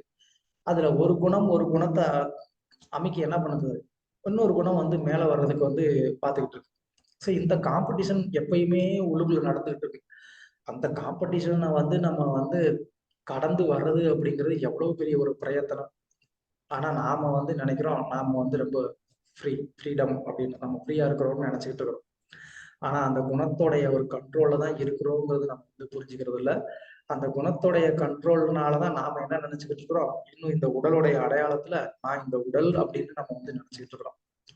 நாம ஆத்மா அப்படிங்கறது நம்மளால உணர முடியாம இருக்கிறோம். ஓகே, நெக்ஸ்ட் படிங்க. ஆங்கிலத்துல படிக்கலாமா பிரபு? Okay. Mike Robertson, and what difference would it make to someone being taught how to be a Hare Krishna? இல்ல அந்த செக்ஷன் வாசிக்கணும் பிரபு. Okay. Srila Prabhupada. His real education will begin. The first thing is to understand that you are a spirit soul, and because you are a spirit soul, you are changing your body. This is the ABC of spiritual understanding. So when your body is finished, annihilated, you are not finished. You get another body, just as you may change your coat and shirt. If you come to see me tomorrow wearing a different shirt and a different coat, does that mean you are a different person? No. Similarly, each time you die, you change bodies. But you, the spirit soul within the body, remain the same. This point has been understood. Then one can make further progress in the science of Krishna consciousness. Mike Robertson. I think I've got that now. If we could go on from there, you said that how you lived made a difference in your life after death, that there are natural laws that determine your next life. How does the process of transmigration work? Srila Prabhupada. The process is very subtle. The spirit soul is invisible to our material eyes. It is atomic in size. After the destruction of the gross body, which is made up of the senses, blood, bone, fat, and so forth, the subtle body of the mind, intelligence, and ego goes on working.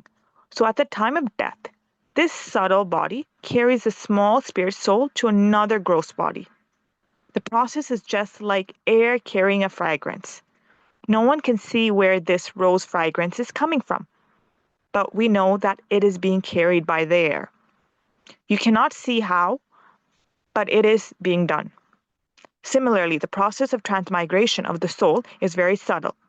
According to the condition of the mind at the time of death, the minute spirit soul enters into the womb of a particular mother through the semen of the father. And then the soul develops a particular type of body given by the mother. It may be a human body, it may be a cat, a dog, or anything. Yes. Thank you. Okay. Nandri Prabhu. Continue பண்ணுறோம் நிறுத்தலாம் பிரபு இங்க. Stop பண்ணுங்க. Okay. Thank you. நன்றி. S. So பிரபுபாதர் என்ன சொல்றாரு, நம்மளுடைய ஆன்மீக வாழ்க்கையினுடைய ஆரம்பம் அப்படிங்கிறது எதுல இருந்து இருக்குது அப்படின்னு சொன்னா, நாம உடல் இல்ல ஆத்மா அப்படின்னு புரிந்து கொள்வதிலிருந்து தான் அது ஆரம்பிக்குது. ஏன் ஆத்மா அப்படிங்கிறத புரிந்து கொள்றதுல இருந்துதான் இந்த ஆன்மீக வாழ்க்கை ஆரம்பிக்குது. யாராவது பதில் சொல்லுங்க பார்க்கலாம். Why is like that? ஆன்மீக நான் ஆத்மான்னு புரியல, ஒருத்தர் வந்து கோயிலுக்கு போறாரு, சாமி கும்பிடுறாரு, அது ஆன்மீகம் இல்லையா? ஆன்மீகம்தான் பிரபுஜி. இப்ப நம்ம ஆத்மான்னு வேறையா இருந்தா தான் இந்த உடம்புக்கு பெருசா இம்பார்ட்டன்ஸ் கொடுக்க மாட்டோம். அதுக்காக நினைக்கிறேன். Okay, good. வேற யாராவது? ஆத்மாங்கிறத தெரிஞ்சுக்கிற போதுதான் நம்ம ஆன்மீக வாழ்க்கை, அதுதான் ஆன்மீக வாழ்க்கையோடைய ஒரு ஏபிசிடி புறப்பதிரிங்க சொல்றாதீங்க. ஏன்னா அப்பதான் பகவான் பத்தி புரிஞ்சுக்கலாம் பிரபு. ஏன்னா நாங்க பகவானுக்கு சேவை தான் செய்யணும்னு இருக்கிறோம். ஆனா நாங்க இந்த உடலை நினைச்சு எப்பயும் எங்களுக்கு தான் நாங்க யோசிப்போம், எப்படி எங்களோட வாழ்க்கைய லைக் நல்ல வடிவா வாழலாம்ண்டு. we'll be very self interested. ஆனா நாங்க ஆத்மான்னு தெரிஞ்சு பிற பகவானை பத்தி பகவானுக்கு என்ன நல்லதுன்னு நாங்க எல்லாம் செய்வோம். ஸோ அந்த மைண்ட் செட். சரி, ஓகே. ஒருத்தருக்கு வந்து ஆத்மான்னு தெரியல, ஆனா வந்துட்டு பகவானுக்கு சேவை பண்றாரு. ஆனா அது வந்து ஆன்மீக வாழ்க்கை அவர் வாழ்றாருன்னு அர்த்தம் இல்லையா? அது அதே கிருஷ்ண பிரபுஜி, பிகாஸ் அது வந்து நம்ம இப்ப அதாவது இந்த பௌதீக உலகத்துக்கு வேண்டியதுதான் அந்த ஞானம் தான். நம்ம கோயிலுக்கு போறோம், இப்ப பூஜை பண்றோம்லாம், ரைட், ரெகுலரா இப்ப பீப்புள் பண்றதுலாம் இந்த லைக் இன்னும் இப்ப புவனானா புவனாக்கு இப்ப என்ன அந்த மாதிரிதான் நினைக்கிறோம். விட ஆத்மா பத்தி நினைக்கிறதுங்கிறது வந்து இட்ஸ் நாட் அ பௌதிகம், ரைட்? அது லைக் மெட்டீரியல் லைஃப்க்கு இல்லது அப்படிங்கிற மாதிரி பிரபுஜி. டிட்டாச்மெண்ட் கிடைக்கும் சொல்லலாமா பிரபுஜி? எங்க கிடைக்குது? நம்ம ஆத்மா இந்த உடம்பு வேற, அதே மாதிரிதான் நம்ம ஹஸ்பண்டோ குழந்தைகளோ எல்லாருமே இந்த பிறவில நம்ம டிட்டாச்சா இருக்கணும் பிரபுஜி. கடமையை செய்யணும், ஆனா டிட்டாச்சா இருக்கணும். அது வந்து ஆத்மான்னு நம்ம புரிஞ்சா மட்டும்தான் வரும். Okay, good. இன்னும் வேற ஏதாவது ஆன்சர் இருக்கா? ஆட் பண்ணலாமா பிரபு? சம்டைம்ஸ் உங்களோட வாழ்க்கையில ஒரு சோகம் நடந்தா நீங்க இந்த உடலை நினைச்சா அதால டிஸ்டர்ப் ஆவீங்க.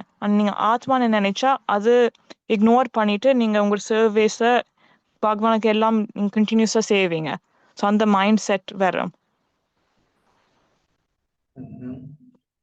இப்ப எவ்வளவோ பேர் கஷ்டப்பட்டுட்டு இருக்கிறாங்க, சாப்பாட்டுக்கு கூட வழி இல்லாம இருக்கிறாங்க. அவங்களுக்கு உடல் இல்லை, ஆத்மான்னு தெரியல. பட் அவங்க வாழ்க்கையை அவங்க வாழ்ந்துட்டு தானே இருக்கிறாங்க. கண்டினியூஸா அவங்க வந்து என்ன பண்றாங்க, பண்ணிட்டு தானே இருக்கிறாங்க. ஆனா அந்த டெம்பரரி வாழ்க்கை பிரபு இந்த லைஃபுக்கு மட்டும்தான். நாங்க the service that we do to Bhagavan to go back அது eternal. அது உங்களுக்கு தான். அது மேல நம்பிக்கை இல்லாதவங்களுக்கு அவைக்கு இந்த வாழ்க்கை மேபி அது அவைக்கு தெரியாது அவக்கு மேபி அவை ரீஇன்கார்னேஷனும் பிலீஃப் இல்லை அவைக்கு. இந்த மிஸ்ரி அவை இந்த வாழ்க்கையை என் பண்ற நேரமே என் பண்ண நினைப்பேன் மேபி. Okay good. பிரபு ஆ. என்னோட கசின் இவங்க ஒரு ஆன்சர் சொல்றாங்க. என்னன்னா ம். நம்ம ஆத்மான்னு தெரிஞ்சதுக்கு அப்புறம் நம்ம பண்ற போது நம்மளுக்கு இன்னொரு ஒரு பிறவி வேண்டாங்கிற அளவுக்கு ஒரு ஸ்திரமான ஒரு நம்பிக்கை கடவுள் மேல வந்து நம்ம பண்றதுல ஒரு பலன் இருக்கும், நம்ம மோட்சத்துக்கு போலாம் அப்படிங்கிற மூட்ல நம்ம பக்தி பண்றோம் அப்படின்னு. Very good. யார் அவங்க? ஒரு நிமிஷம், ராஜி இங்கதான் இருக்காங்க Prabhu. She is also hearing. Hello. Very நைஸ்மா, ரொம்ப நல்ல ஒரு பதில் சொன்னீங்க. Very good. ஹரிபோ. Thank you Prabhu. Thank you for your answer. அதாவது ஏன் வந்து முதல்ல ஆத்மா அப்படிங்கிறது ஒரு ஏபிசிடி நாலேஜ் அப்படின்னு சொல்லணும்னு சொன்னா, நம்ம ஆத்மாங்கிறத புரிஞ்சுக்கிடாத வரைக்கும் நாம வந்து இந்த மறுபிறவின்னு ஒண்ணு இருக்குங்கிறத வந்து புரிஞ்சுக்க மாட்டோம். நமக்கு இந்த பாவ புண்ணியம்னு ஒண்ணு இருக்குங்கிறத நம்ம ஏத்துக்க மாட்டோம். இந்த பாவ புண்ணியத்திலிருந்து தப்பிக்கணும்னா நம்ம வந்து பகவானுக்கு பக்தி பண்ணணும்ன்றதையும் ஏத்துக்க மாட்டோம். பகவானையும் ஏத்துக்க மாட்டோம், பக்தியையும் ஏத்துக்க மாட்டோம். சோ இது எல்லாத்துக்குமே வந்து அடிப்படை ஆரம்ப புள்ளியா இருக்கிறது என்னன்னா, நாம இந்த உடல் இல்ல ஆத்மான்னு புரிஞ்சுக்கும் போதுதான் அந்த ஆன்மீகம் வந்து ஸ்டார்ட் ஆகுது. அதுக்கு முன்னாடி கூட அவங்க வந்து கோயிலுக்கு போகலாம். அங்க கோயிலுக்கு போவாங்க, சாமி கும்பிடுவாங்க, அந்த கோயில்ல சேவை கூட பண்ணுவாங்க. பட் அதெல்லாம் அதோடைய ஒரு நோக்கம் என்னவா இருக்கும்னு கேட்டா, அவங்க வீட்ல ஏதோ ஒரு ப்ராப்ளம் இருக்கலாம், அது சரியாகணுங்கிறதுக்காக கோயிலுக்கு போகலாம். இல்லைன்னா வந்து வேற ஏதாவது ஒரு தேவை இருக்கலாம், அதுக்காக அவர் வந்து கோயிலுக்கு போகலாம். சோ இந்த விதத்துல ஏதோ ஒரு தேவைக்காக கோயிலுக்கு போவாங்களே தவிர, நான் ஆத்மா, நான் பகவானுக்கு சேவை பண்ண வேண்டியவன் அப்படின்ற ஒரு எண்ணத்துல வந்து அவங்க போக மாட்டாங்க. அப்போ பகவானுக்கு நம்ம பண்ணக்கூடிய அந்த பக்தி தொண்டே எப்போ வந்து ஒரு ஆஹ், ஒரு முறையான ஒரு பக்தி தொண்டை நம்மளால வந்து ஸ்டார்ட் பண்ண முடியும் அப்படின்னு சொன்னா, நான் ஆத்மாங்கிறத வந்து உணரும் போதுதான் வந்து அந்த பக்தி தொண்டையே நம்மளால வந்து ஸ்டார்ட் பண்ண முடியும். சோ அதனாலதான் வந்து நான் ஆத்மா அப்படிங்கிறது வந்து ரொம்ப ரொம்ப அவசியமான ஒரு ஞானம். அது தெரிஞ்சுக்கணும். அது இல்லை அப்படின்னு சொன்னா எல்லாமே வந்து தப்பா போகும். நாம வந்து ஒரு செயல் செய்வோம், அந்த செயல் வந்து எந்த விளைவை கொடுக்குதோ அதை பத்தி நம்ம கவலைப்பட மாட்டோம். ஏன்னா நான் இந்த தேகம்னு நினைச்சுக்கிட்டு இருப்பேன். இந்த தேகம் முடிஞ்சா எல்லாமே முடிஞ்சிச்சுன்னு நான் நினைச்சுக்கிட்டு இருப்பேன். அப்போ நான் வந்து எப்படி வந்து சாஸ்திரத்துல சொல்லியிருக்கக்கூடிய தர்மத்தை நான் கடைபிடிக்கணும்னு நினைப்பேன். அதுல சொல்லியிருக்க விதிகளை வந்து நான் எப்படி கடைபிடிக்கணும்னு நான் நினைப்பேன். அதை பத்தி நான் கவலைப்பட மாட்டேன். ஸோ அதனால முதல்ல ஆத்மாங்கிறத வந்து தெரிஞ்சுக்கணும். அதை தெரிஞ்சுக்கிறது மூலமா நான் என்ன ஆகுறேன், இது மாதிரி பல உடல்களை நான் எடுத்துக்கிட்டு இருக்கிறேன் அப்படிங்கிறத வந்து ஒருத்தர் உணர முடியும். பிரபுபாதா தான் இங்க வந்து சொல்றாரு. வேற வேற ட்ரெஸ் போட்டுக்கலாம், ஆனா உள்ளுக்குள்ள இருக்கக்கூடிய நபர் ஒருத்தர் தான். அதே மாதிரிதான் இந்த ஆத்மா வந்து என்ன பண்ணுது, வேற வேற உடலுக்குள்ள போகலாம், ஆனா அந்த ஆத்மா அதே ஆத்மா தான். அப்போ இதை உணரும் போதுதான், அச்சோ நான் வந்து மனுஷனா இருக்கிறேன், அடுத்து நான் வந்து என்ன ஒரு மிருகமா கூட பிறக்கலாமா, மிருகமா கூட நான் பிறக்கிறதுக்கு வாய்ப்பு இருக்கா அப்படிங்கிறத எப்போ ஒருத்தர் உணர முடியும். நான் ஆத்மாங்கிறது வந்து உணர்ந்தாதான் நான் இந்த மாதிரி அடுத்து வந்து ஒரு மனிதனாவும் நான் அதாவது ஒரு மனிதனாவோ இல்லைன்னா ஒரு மிருகமாவோ கூட பிறக்கிறேங்கிறத ஒருத்தர்னால வந்து என்ன பண்ண முடியும், உணர முடியும். அதுக்கப்புறமா தான் அவர் வந்து என்ன யோசிப்பாரு, அதை நான் எப்படி ஸ்டாப் பண்ணலாம் அப்படின்னு யோசிப்பாரு. அப்படி இல்லைன்னா நான் இந்த மாதிரி பிறந்துகிட்டு இருக்கிறேன் அப்படிங்கிறதே அவருக்கு வந்து தெரியாது. அப்புறம் எப்படி அதை ஸ்டாப் பண்ணணும் அப்படின்ற ஒரு அந்த பாயிண்ட்டுக்கு அவர் எப்படி வருவாரு, அவர் வரமாட்டாரு. ஸோ அதனாலதான் நம்ம எப்பயுமே வந்து ஒருத்தருக்கு அடிப்படையில நம்ம ஒருத்தருக்கு புரிய வைக்க வேண்டிய ஒரு விஷயம் என்னன்னா, நீங்க இந்த உடல் இல்ல ஆத்மா அப்படிங்கிறது தான். அதனாலதான் கீதையில வந்து கிருஷ்ணர் வந்து ஆரம்பத்திலேயே அதை வந்து சொல்றாரு. ஒருத்தன் வந்து யுத்த காலத்துல நான் வந்து சண்டை போட மாட்டேன் அப்படின்னு சொல்லி வந்து ஒரு மன அழுத்தத்துல இருக்கும்போது அவனுக்கு ஆறுதலா 4 வார்த்தை சொல்லி, எல்லாம் கவலைப்படாதடா நான் இருக்கிறேன் பாத்துக்கலாம், சண்டை போடு சீக்கிரமா வந்துட்டு சண்டையை முடிச்சுட்டு சொத்தை பிரிச்சுட்டு ஜாலியா இருப்போம் அப்படின்னு வந்து கிருஷ்ணர் சொல்லியிருந்திருக்கலாம். ஆனா கிருஷ்ணர் வந்து என்ன பண்ணாரு, அவனை உட்கார வச்சு 45 நிமிஷம் இந்த தத்துவங்கள் எல்லாம் வந்து சொல்லி கொடுக்குறாரு. ஏன்? ஏன்னா இந்த ஞானத்தை வந்து ஒருத்தர் தெரிந்துக்கிடாத வரைக்கும் இந்த பிறப்பு இறப்புல இருந்து வெளியில வர்றது அப்படிங்கிறதே சாத்தியம் இல்லை. அப்ப இந்த பிறப்பு இறப்புல இருந்து ஒருத்தர் வெளியில வரல அப்படின்னு சொன்னா ஒவ்வொரு முறையும் பிறக்கணும், ஒவ்வொரு முறையும் இங்க வந்து துன்பப்படணும். சோ அது எவ்வளவு பெரிய ஒரு கஷ்டம். அதுல இருந்து ஒருத்தர் வந்து வெளியில வரணும் அப்படின்னு சொன்னா அடிப்படையில நான் உடல் இல்ல ஆத்மா அப்படிங்கிறத ஒருத்தர் வந்து தெரிஞ்சுக்கணும். அது ரொம்ப ரொம்ப அவசியமான ஒண்ணு. சோ இப்போ ஒருத்தர் வந்து ஒரு உடல்ல இருந்து இன்னொரு ஒரு உடலுக்கு போறத யார் தீர்மானிக்கிறா அப்படிங்கிறதும் ஒரு கேள்வி இருக்கு. சோ அதுதான் வந்து இங்க பிரபுபாதர் வந்து சொல்றாரு. அது ரொம்ப ரொம்ப சூட்சமமா நடக்கக்கூடிய ஒரு விஷயம். ஒருத்தர் வந்து என்ன ஆகுறாரு, அவருடைய கர்ம வினைக்கு ஏத்த மாதிரியும் தான் எப்படிப்பட்ட ஒரு சுபாவத்தை அவர் வந்து இந்த பிரிவில வளர்த்திருக்கிறாரோ அதுக்கு ஏத்த மாதிரி என்ன பண்றாரு, அவர் இன்னொரு ஒரு உடலுக்கு போறாரு. அதுக்கு பாகவதத்துல ஒரு நல்ல ஒரு உதாரணம் வந்து கொடுத்துருக்கு. எப்படின்னா, ஒரு புழு இருக்கும். அந்த புழு என்ன பண்ணும், ஒரு இலையில இருக்கும். அது ஒரு இலையில கொஞ்சம் வந்து அந்த இலையெல்லாம் சாப்பிட்டு அது காலி பண்ணதுக்கு அப்புறம் என்ன ஆகும், அதுல இருந்து இன்னொரு இலைக்கு போகும். அப்போ அந்த புழு ஒரு இலையில பாதி இருக்கும், இன்னொரு இலைய அது குடிச்சிட்டு அதுக்கப்புறமா தான் என்ன பண்ணும், இந்த இலையில இருக்கக்கூடிய அந்த கிரிப்பை விட்டுட்டு அது அடுத்த இலைக்கு டிரான்ஸ்பர் ஆயிடும். ஸோ அது மாதிரி இந்த ஜீவாத்மா என்ன பண்ணுது, இந்த உடல்ல இருக்கும் போதே எந்த மாதிரியான ஒரு சுபாவத்தை வந்து வளர்த்துக்குதோ அது என்ன பண்ணிருது, இந்த உடல்ல இருக்கும் போதே ஆட்டோமேட்டிக்கா அதுக்கு ஏத்த மாதிரியான ஒரு உடல் அது வந்து ரெடி பண்ணி வச்சிருது. எது, இந்த பிரகிருதி, இந்த மெட்டீரியல் நேச்சர் வந்து என்ன பண்ணுது, நான் என்ன மாதிரியான ஒரு சுபாவத்தை டெவலப் பண்ணி வச்சிருக்கிறனோ அதுக்கு ஏத்த மாதிரி ஆல்ரெடி எனக்கு நெக்ஸ்ட் பாடி ரெடியா இருக்கும். அப்போ இந்த ஆத்மா இந்த உடல் வந்து உபயோகமற்றதா ஆன உடனே இதை விட்டுட்டு என்ன பண்ணுது, அந்த உடலுக்கு அந்த ஆத்மா வந்து போயிருக்கு. இது சாஸ்திரங்கள்ல வந்து எந்த மாதிரியான ஒரு கர்ம வினையை வச்சிருக்கிறோமோ அதுக்கு ஏத்த மாதிரி ஒரு உடலை அது வந்து சிருஷ்டி பண்ணுது. அந்த கர்ம வினை என்னுடைய சுபாவம் அது எல்லாத்துக்கும் சேர்த்த மாதிரி. இப்போ உதாரணத்துக்கு வந்துட்டு ஒருத்தருக்கு மனித பிறவியவே கூட இருக்கலாம். ஆனா மனித பிறவியிலேயே வந்துட்டு எவ்வளவு ஸ்பெசிபிகேஷன் இருக்கு. ஒருத்தர் ஆணா பிறக்கணுமா, பெண்ணா பிறக்கணுமா, ஏழையா பிறக்கணுமா, பணக்காரரா பிறக்கணுமா, படிச்சவங்களா பிறக்கணுமா, முட்டாளா பிறக்கணுமா, நல்லா அழகா கலரா இருக்கணுமா, இல்ல என்னைய மாதிரி வந்து கருப்பா இருக்கணுமா, இல்லைன்னா வந்து உயரமா இருக்கணுமா, குட்டையா இருக்கணுமா, நல்லா வந்து அவங்களுக்கு ஹேர் நல்லா வந்து அழகா இருக்கணுமா, இல்லைன்னா வந்துட்டு சொட்டத்தலையா இருக்கணுமா, நல்லா அவங்களுக்கு கண் பார்வை நல்லா இருக்கணுமா, இல்லைன்னா வந்து கண்ணாடி போட்டு இருக்கணுமா, அவங்களுக்கு கை காலில் எந்த குறையும் இல்லாம இருக்கணுமா, இல்ல ஏதாவது வந்து ஒரு குறையோட இருக்கணுமா, இல்ல பிறக்கும் போதே நல்லா பேசக்கூடிய ஒரு சக்தியோட இருப்பாங்களா, இல்லைன்னா பேச முடியாம இருப்பாங்களா, கண்ணு பார்க்க முடியாத மாதிரி இருக்குமா, முடியாத மாதிரி இருக்குமா, இதை சொல்லி முடிக்கிறதுக்கே டயர்ட் ஆயிரும். அவ்வளவு ஸ்பெசிபிகேஷன் இருக்கு.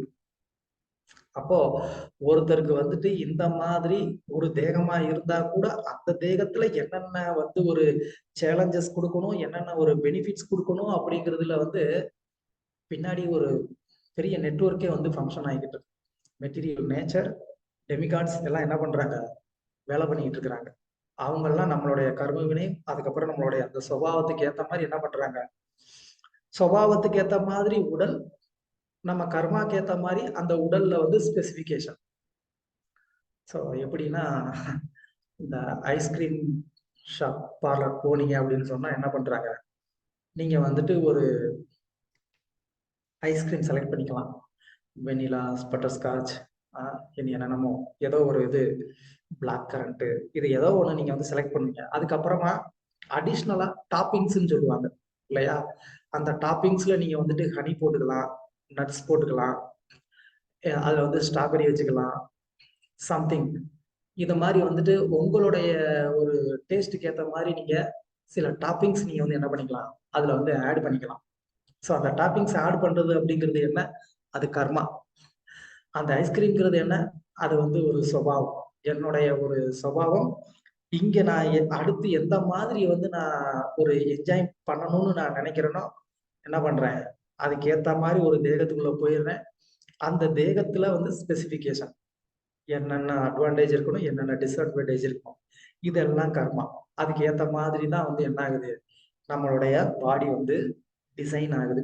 ஸோ இந்த விதத்துல இந்த ஆத்மா ஒரு தேகத்திலிருந்து இன்னொரு தேகத்துக்கு மாற்றம் அடையுது. ஓகே, யா படிங்க யாராவது. ஹரே கிருஷ்ணா. சில பிரபுபாத்ல இருந்தான பிரபு படிக்கணும். Mike Robinson. Mike Robinson.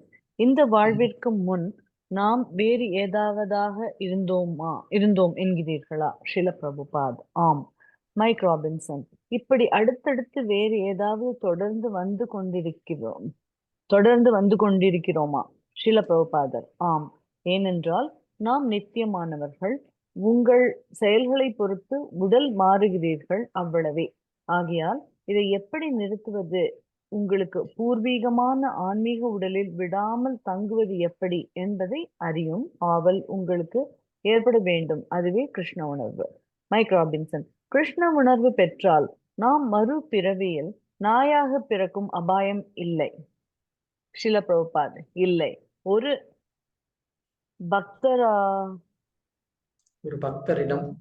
பக்தரிடம் அந்த பதத்தை படியுங்கள். ஜன்ம கர்மச்ச மே திவ்யம். சீடர். ஜன்ம கர்மச்ச மே திவ்யம் ஏவம் யோ வேதி தத்வதः த்யக்த்வா தேகம் புனர்ஜன்ம நைதி மாமேதி சோ அர்ஜுனா. எனது தோற்றம், செயல்கள் இவற்றின் உன்னதமான தெய்வீகமான தன்மையை எவனொருவன் அறிகின்றானோ அவன் இந்த உடலை விட்டு பின் மீண்டும் இந்த பௌதிக உடலில் பிறவி எடுப்பதில்லை அர்ஜுனா. அவன் எனது நித்திய உலகை அடைகிறான். பகவத்கீதை 4.9. ஸ்ரீல பிரபுபாதா. என்னை அறிகின்றவன் பிறப்பிறப்பிலிருந்து விடுதலை பெறுகிறான் என்று கடவுள் கூறுகிறார். ஆனால் பௌதிக தளத்தில் இருந்து கொண்டு கடவுளை அறிவது சாத்தியமல்ல. முதலில் ஆன்மீக தளத்திற்கு வர வேண்டும். அப்பொழுது கடவுளை புரிந்து கொள்வதற்கு தேவையான அறிவை அவன் பெறுகின்றான். கடவுளை புரிந்து கொள்ளும் போது பௌதீக உடல்களை அவன் மேலும் அடைவதில்லை. அவன் வீடு திரும்புகிறான், மீண்டும் கடவுளிடம் செல்கிறான். அவன் நித்தியமான வாழ்வை பெறுகிறான். உடல் மாற்றம் அவனுக்கு இனி இல்லை. ஹரே கிருஷ்ணா. ஸோ இங்க என்ன கொஸ்டின் கேட்குறாரு அப்படின்னு சொன்னா, இப்போ உடல் அழியுது, ஆத்மா அழியறது இல்லை அப்படின்னு சொன்னா, இப்போ நான் இருக்கிறேன், அப்ப இதுக்கு முன்னாடியும் நான் இருந்தேனா அப்படின்ற ஒரு கேள்வி. ரொம்ப அற்புதமான ஒரு கேள்வி, லாஜிக்கான ஒரு கேள்வி.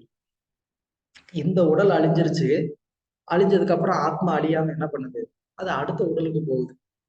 அப்போ இந்த உடலுக்கு வர்றதுக்கு முன்னாடியும் அப்ப ஆத்மா இருந்திருக்கணும் இல்லையா? அப்ப அந்த ஆத்மா அதுக்கு முன்னாடி வேற ஒரு உடல்ல இருந்திருக்கணும் அப்படிங்கறதுதான் இங்க கேள்வி. நல்ல கேள்வி. சோ அதுதான் பிரபுபாதர் இங்க வந்து சொல்றாரு, நாம இதுக்கு முன்னாடியும் இருந்தோம், இப்பயும் இருந்தோம், இனிமேலும் இருப்போம், எப்பயும் இருப்போம்.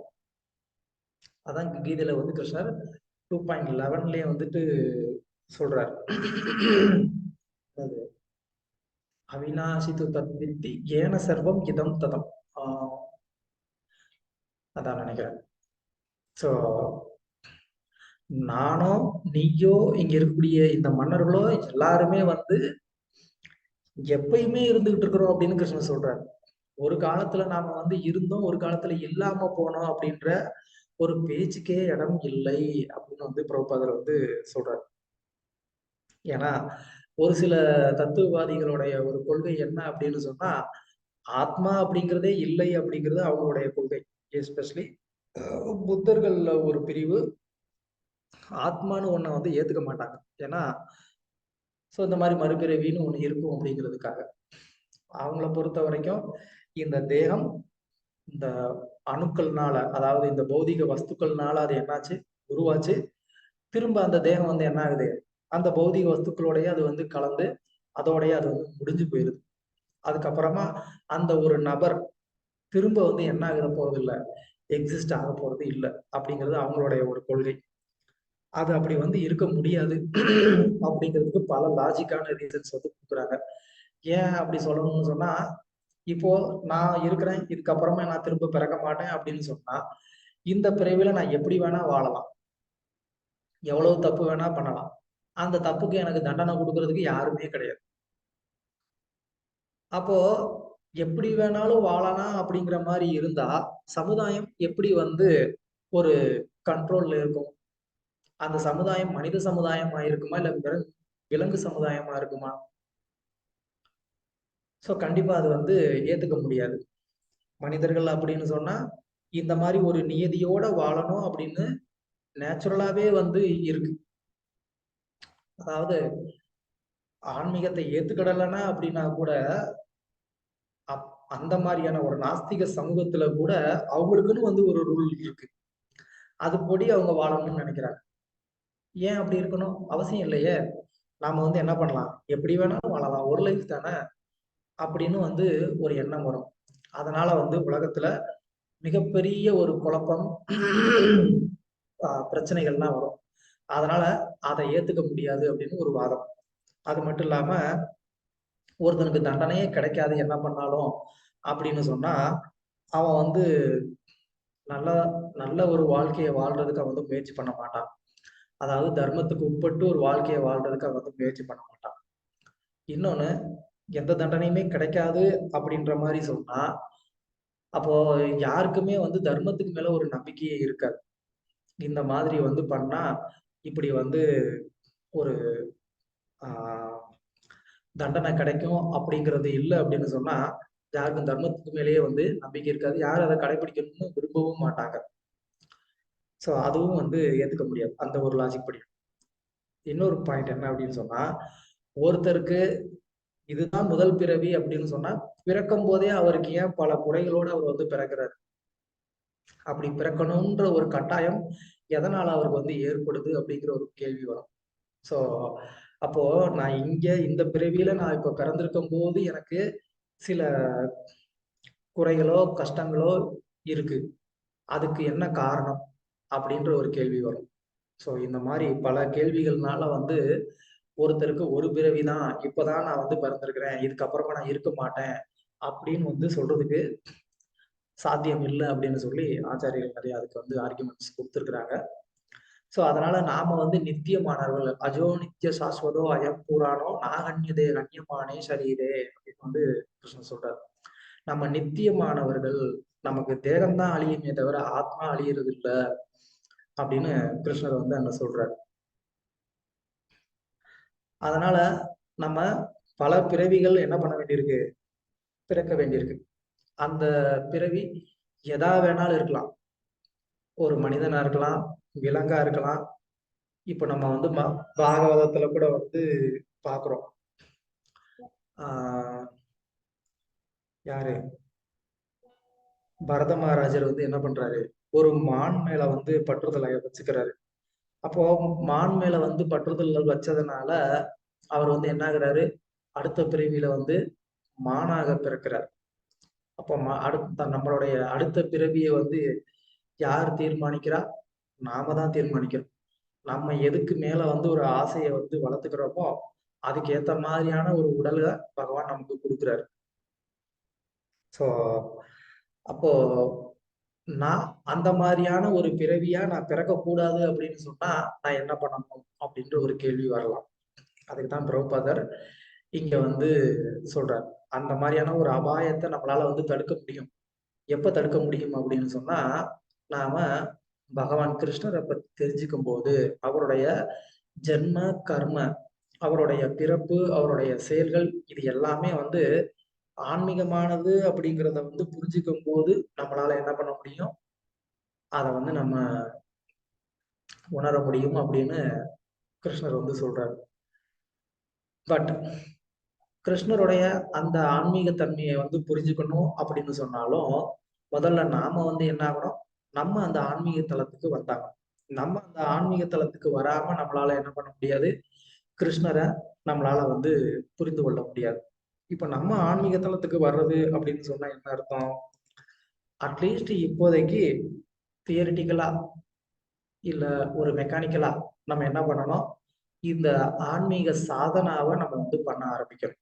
அதாவது சாஸ்திரங்களை படிக்கிறது, பகவத்கீதை, பாகவதங்களை படிக்கிறது, அதுக்கப்புறமா பக்தர்கள்கிட்ட இருந்து கேட்கறது, பகவானுடைய நாமத்தை ஜெபம் பண்றது, பகவானுக்கு சேவை பண்றது, இது போன்ற இந்த ஆன்மீக செயல்கள்ல நம்மளை வந்து ஈடுபடுத்திக்கும் போது நம்ம என்ன ஆகும், கொஞ்சம் கொஞ்சமா அந்த ஆன்மீக தளத்தை நம்மளால வந்து அடைய முடியும். இப்போதைக்கு நம்மளால வந்து கிருஷ்ணர் ஆன்மீகமானவர் அப்படிங்கிறத தியரிட்டிக்கலா வந்து புரிஞ்சுக்க முடியும். ஆனா தொடர்ந்து நம்ம வந்து பகவானுடைய சேவையில ஈடுபடும் போது நம்மளால கிருஷ்ணர் உண்மையிலேயே ஆன்மீகமானவரா எப்படி இருக்கிறாரு அப்படிங்கிறத நம்மளே வந்து என்ன பண்ண முடியும், உணர முடியும். ஸோ அப்படி உணரக்கூடிய அந்த சமயத்துல நம்மளையும் நம்மளால பார்க்க முடியும், பகவானையும் பார்க்க முடியும். எப்படி வந்து சூரியன் வந்து உதயமாச்சு அப்படின்னு சொன்னா இருளும் போயிருது, ஒரே சமயத்துல நம்மளையும் பார்க்க முடியுது, சூரியனையும் பார்க்க முடியுது. தனித்தனியா இல்ல, ரெண்டும் ஒரே நேரத்துல நடக்குது. சூரியன் உதயம் ஆச்சு அப்படின்னு சொன்னா இருள் நீங்கின உடனே நம்மளால என்ன பண்ண முடியுது, சூரியன் உதயமான உடனே நம்மளால சூரியனையும் பார்க்க முடியுது, நம்மளையும் பார்க்க முடியுது. ஸோ அதே மாதிரி நம்ம இந்த ஆன்மீகமான பயிற்சியை நம்ம வந்து கடைபிடிச்சு அதுல நம்ம வந்து முன்னேற்றம் அடையும் போது ஒரே நேரத்துல பகவானும் நம்மளால பார்க்க முடியும், நம்மளையும் நம்மளால பார்க்க முடியும். ஸோ அதுக்கான ஒரு முயற்சியில நம்ம ஈடுபட்டோம்னா அது சாத்தியமாகுங்கிறதுல எந்த விதமான சந்தேகமும் இல்லை. ஓகே, இந்த ஜென்மத்தில் நாம் உடல் மாற்றங்கள் அடைந்துள்ளோம் என்று நினைக்கிறீர்களா? சொல்லுங்க. ஓம் பிரபு எப்படி? சொல்லி இருக்குது, அந்த முதல் பேரகாட்சியே சொல்லி இருக்குது, நாங்க குழந்தையா இருந்து ஒரு சிறுவனை வரவும், சிறுவனா ஒரு பெரியவனா வந்து பிற ஒரு வயசானவங்களை வந்து அந்த cycle, like you transfer from like child to a boy to a young man to an adult and elderly person. So அதால தான் இந்த ஆத்மா உடல் மாறுது, ஆனா ஆத்மா ஒரே ஆத்மா தான் உடலுக்குள்ளுக்க. Yes yes, very good. உங்களுடைய ஆங்கிலமும் நல்லா இருக்கு, அதை விட தமிழ் இன்னும் நல்லா இருக்கு. நன்றி பிரபு, ட்ரை பண்ணேன் இந்த பெஸ்ட்டுக்கு. சொன்ன தவறா சொன்னேன், நீ மன்னிச்சிடுங்க. தவறுலாம் ஒன்றும் இல்லை. தமிழ்ல கேட்கும் போது ஏதோ என்னமோ காதுல வந்து கொஞ்சம் தேன் பாயிற மாதிரி இருக்கு, வேற ஒன்றும் இல்லை. கிருஷ்ணாரி mercy பிரபு. ஓகே, நாம் பிறக்கும் போது அடுத்த உடல் எதன் அடிப்படையில் கிடைக்கிறது?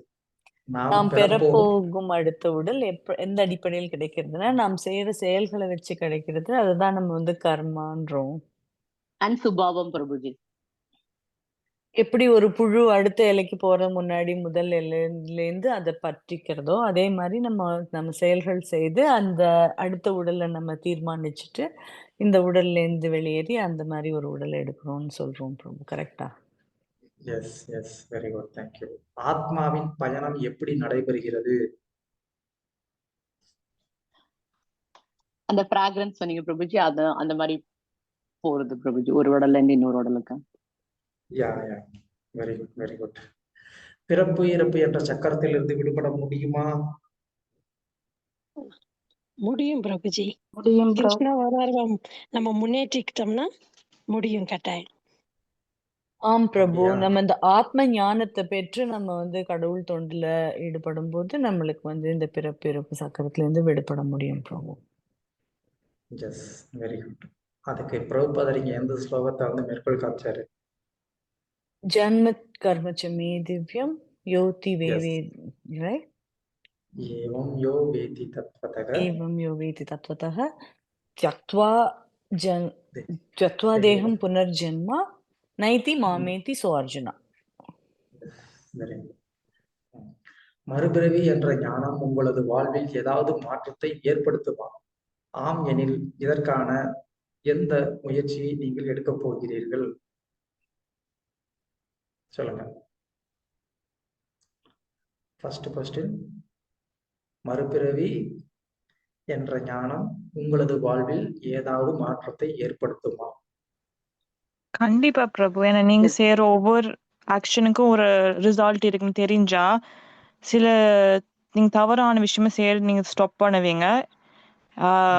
நீங்க எல்லாம் நல்லதுதான் செய்ய நினைப்பீங்க. பட் ஆல்சோ அந்த குட்னஸ் பாய்ஸ் ஆக்டிவிட்டீஸும் உங்களுக்கு திருப்பி மறுபிறவி சைக்கிளையும் திருப்பி பிறக்க வைக்கும். அதனால நீங்க எல்லாம் பகவானுக்கு நீங்க அந்த ரிசார்ட்ஸை கொடுக்கணும் எஸ். ஆஃபரிங் மணி. ஓகே. ஸோ செகண்ட் கொஸ்டின் சேர்த்து ஆன்சர் பண்ணிட்டீங்க. ஆம் எனில் இதற்கான எந்த முயற்சியை நீங்கள் எடுக்க போகிறீர்கள்? எனக்கு ஒரு ஆன்சர் இருக்கு பிரபு. மறுபிறவிங்கிற ஞானம் வரும்போது ஒரு நல்ல ஒரு பயம் வருது பிரபு. என்னன்னா அடுத்த ஜென்மத்துல நம்ம மனுஷ உடல் எடுக்காம வேற ஏதான ஒரு உடல் எடுக்கவும் சான்ஸ் இருக்கிறதுனால நம்ம வந்து ஒழுங்கா இப்ப வந்து பக்தி தொண்டு பண்ணி இதோட முடிச்சிட்டு இந்த பிறப்பிறப்பு சக்கரத்துல இருந்து விடுபட்டுடணும், கடவுளை போய் சேர்ந்துடணும் அப்படிங்கிற அந்த ஒரு வேகமும் அந்த ஒரு ஆர்வமும் ஒரு அந்த ஒரு அது மாதிரி ஒரு ஒரு வருது Prabhu. Yes, very good.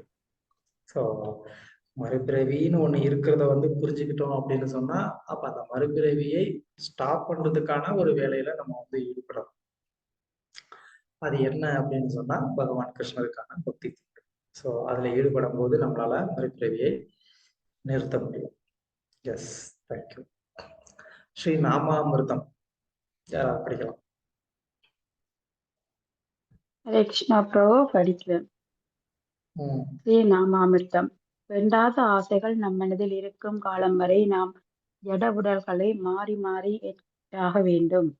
Hare Krishna நாமத்தை தொடர்ந்து நாம் சொல்வதால் நமது மனதை கிருஷ்ணரின் பாத கமலத்தில் நிறுத்த முடியும்.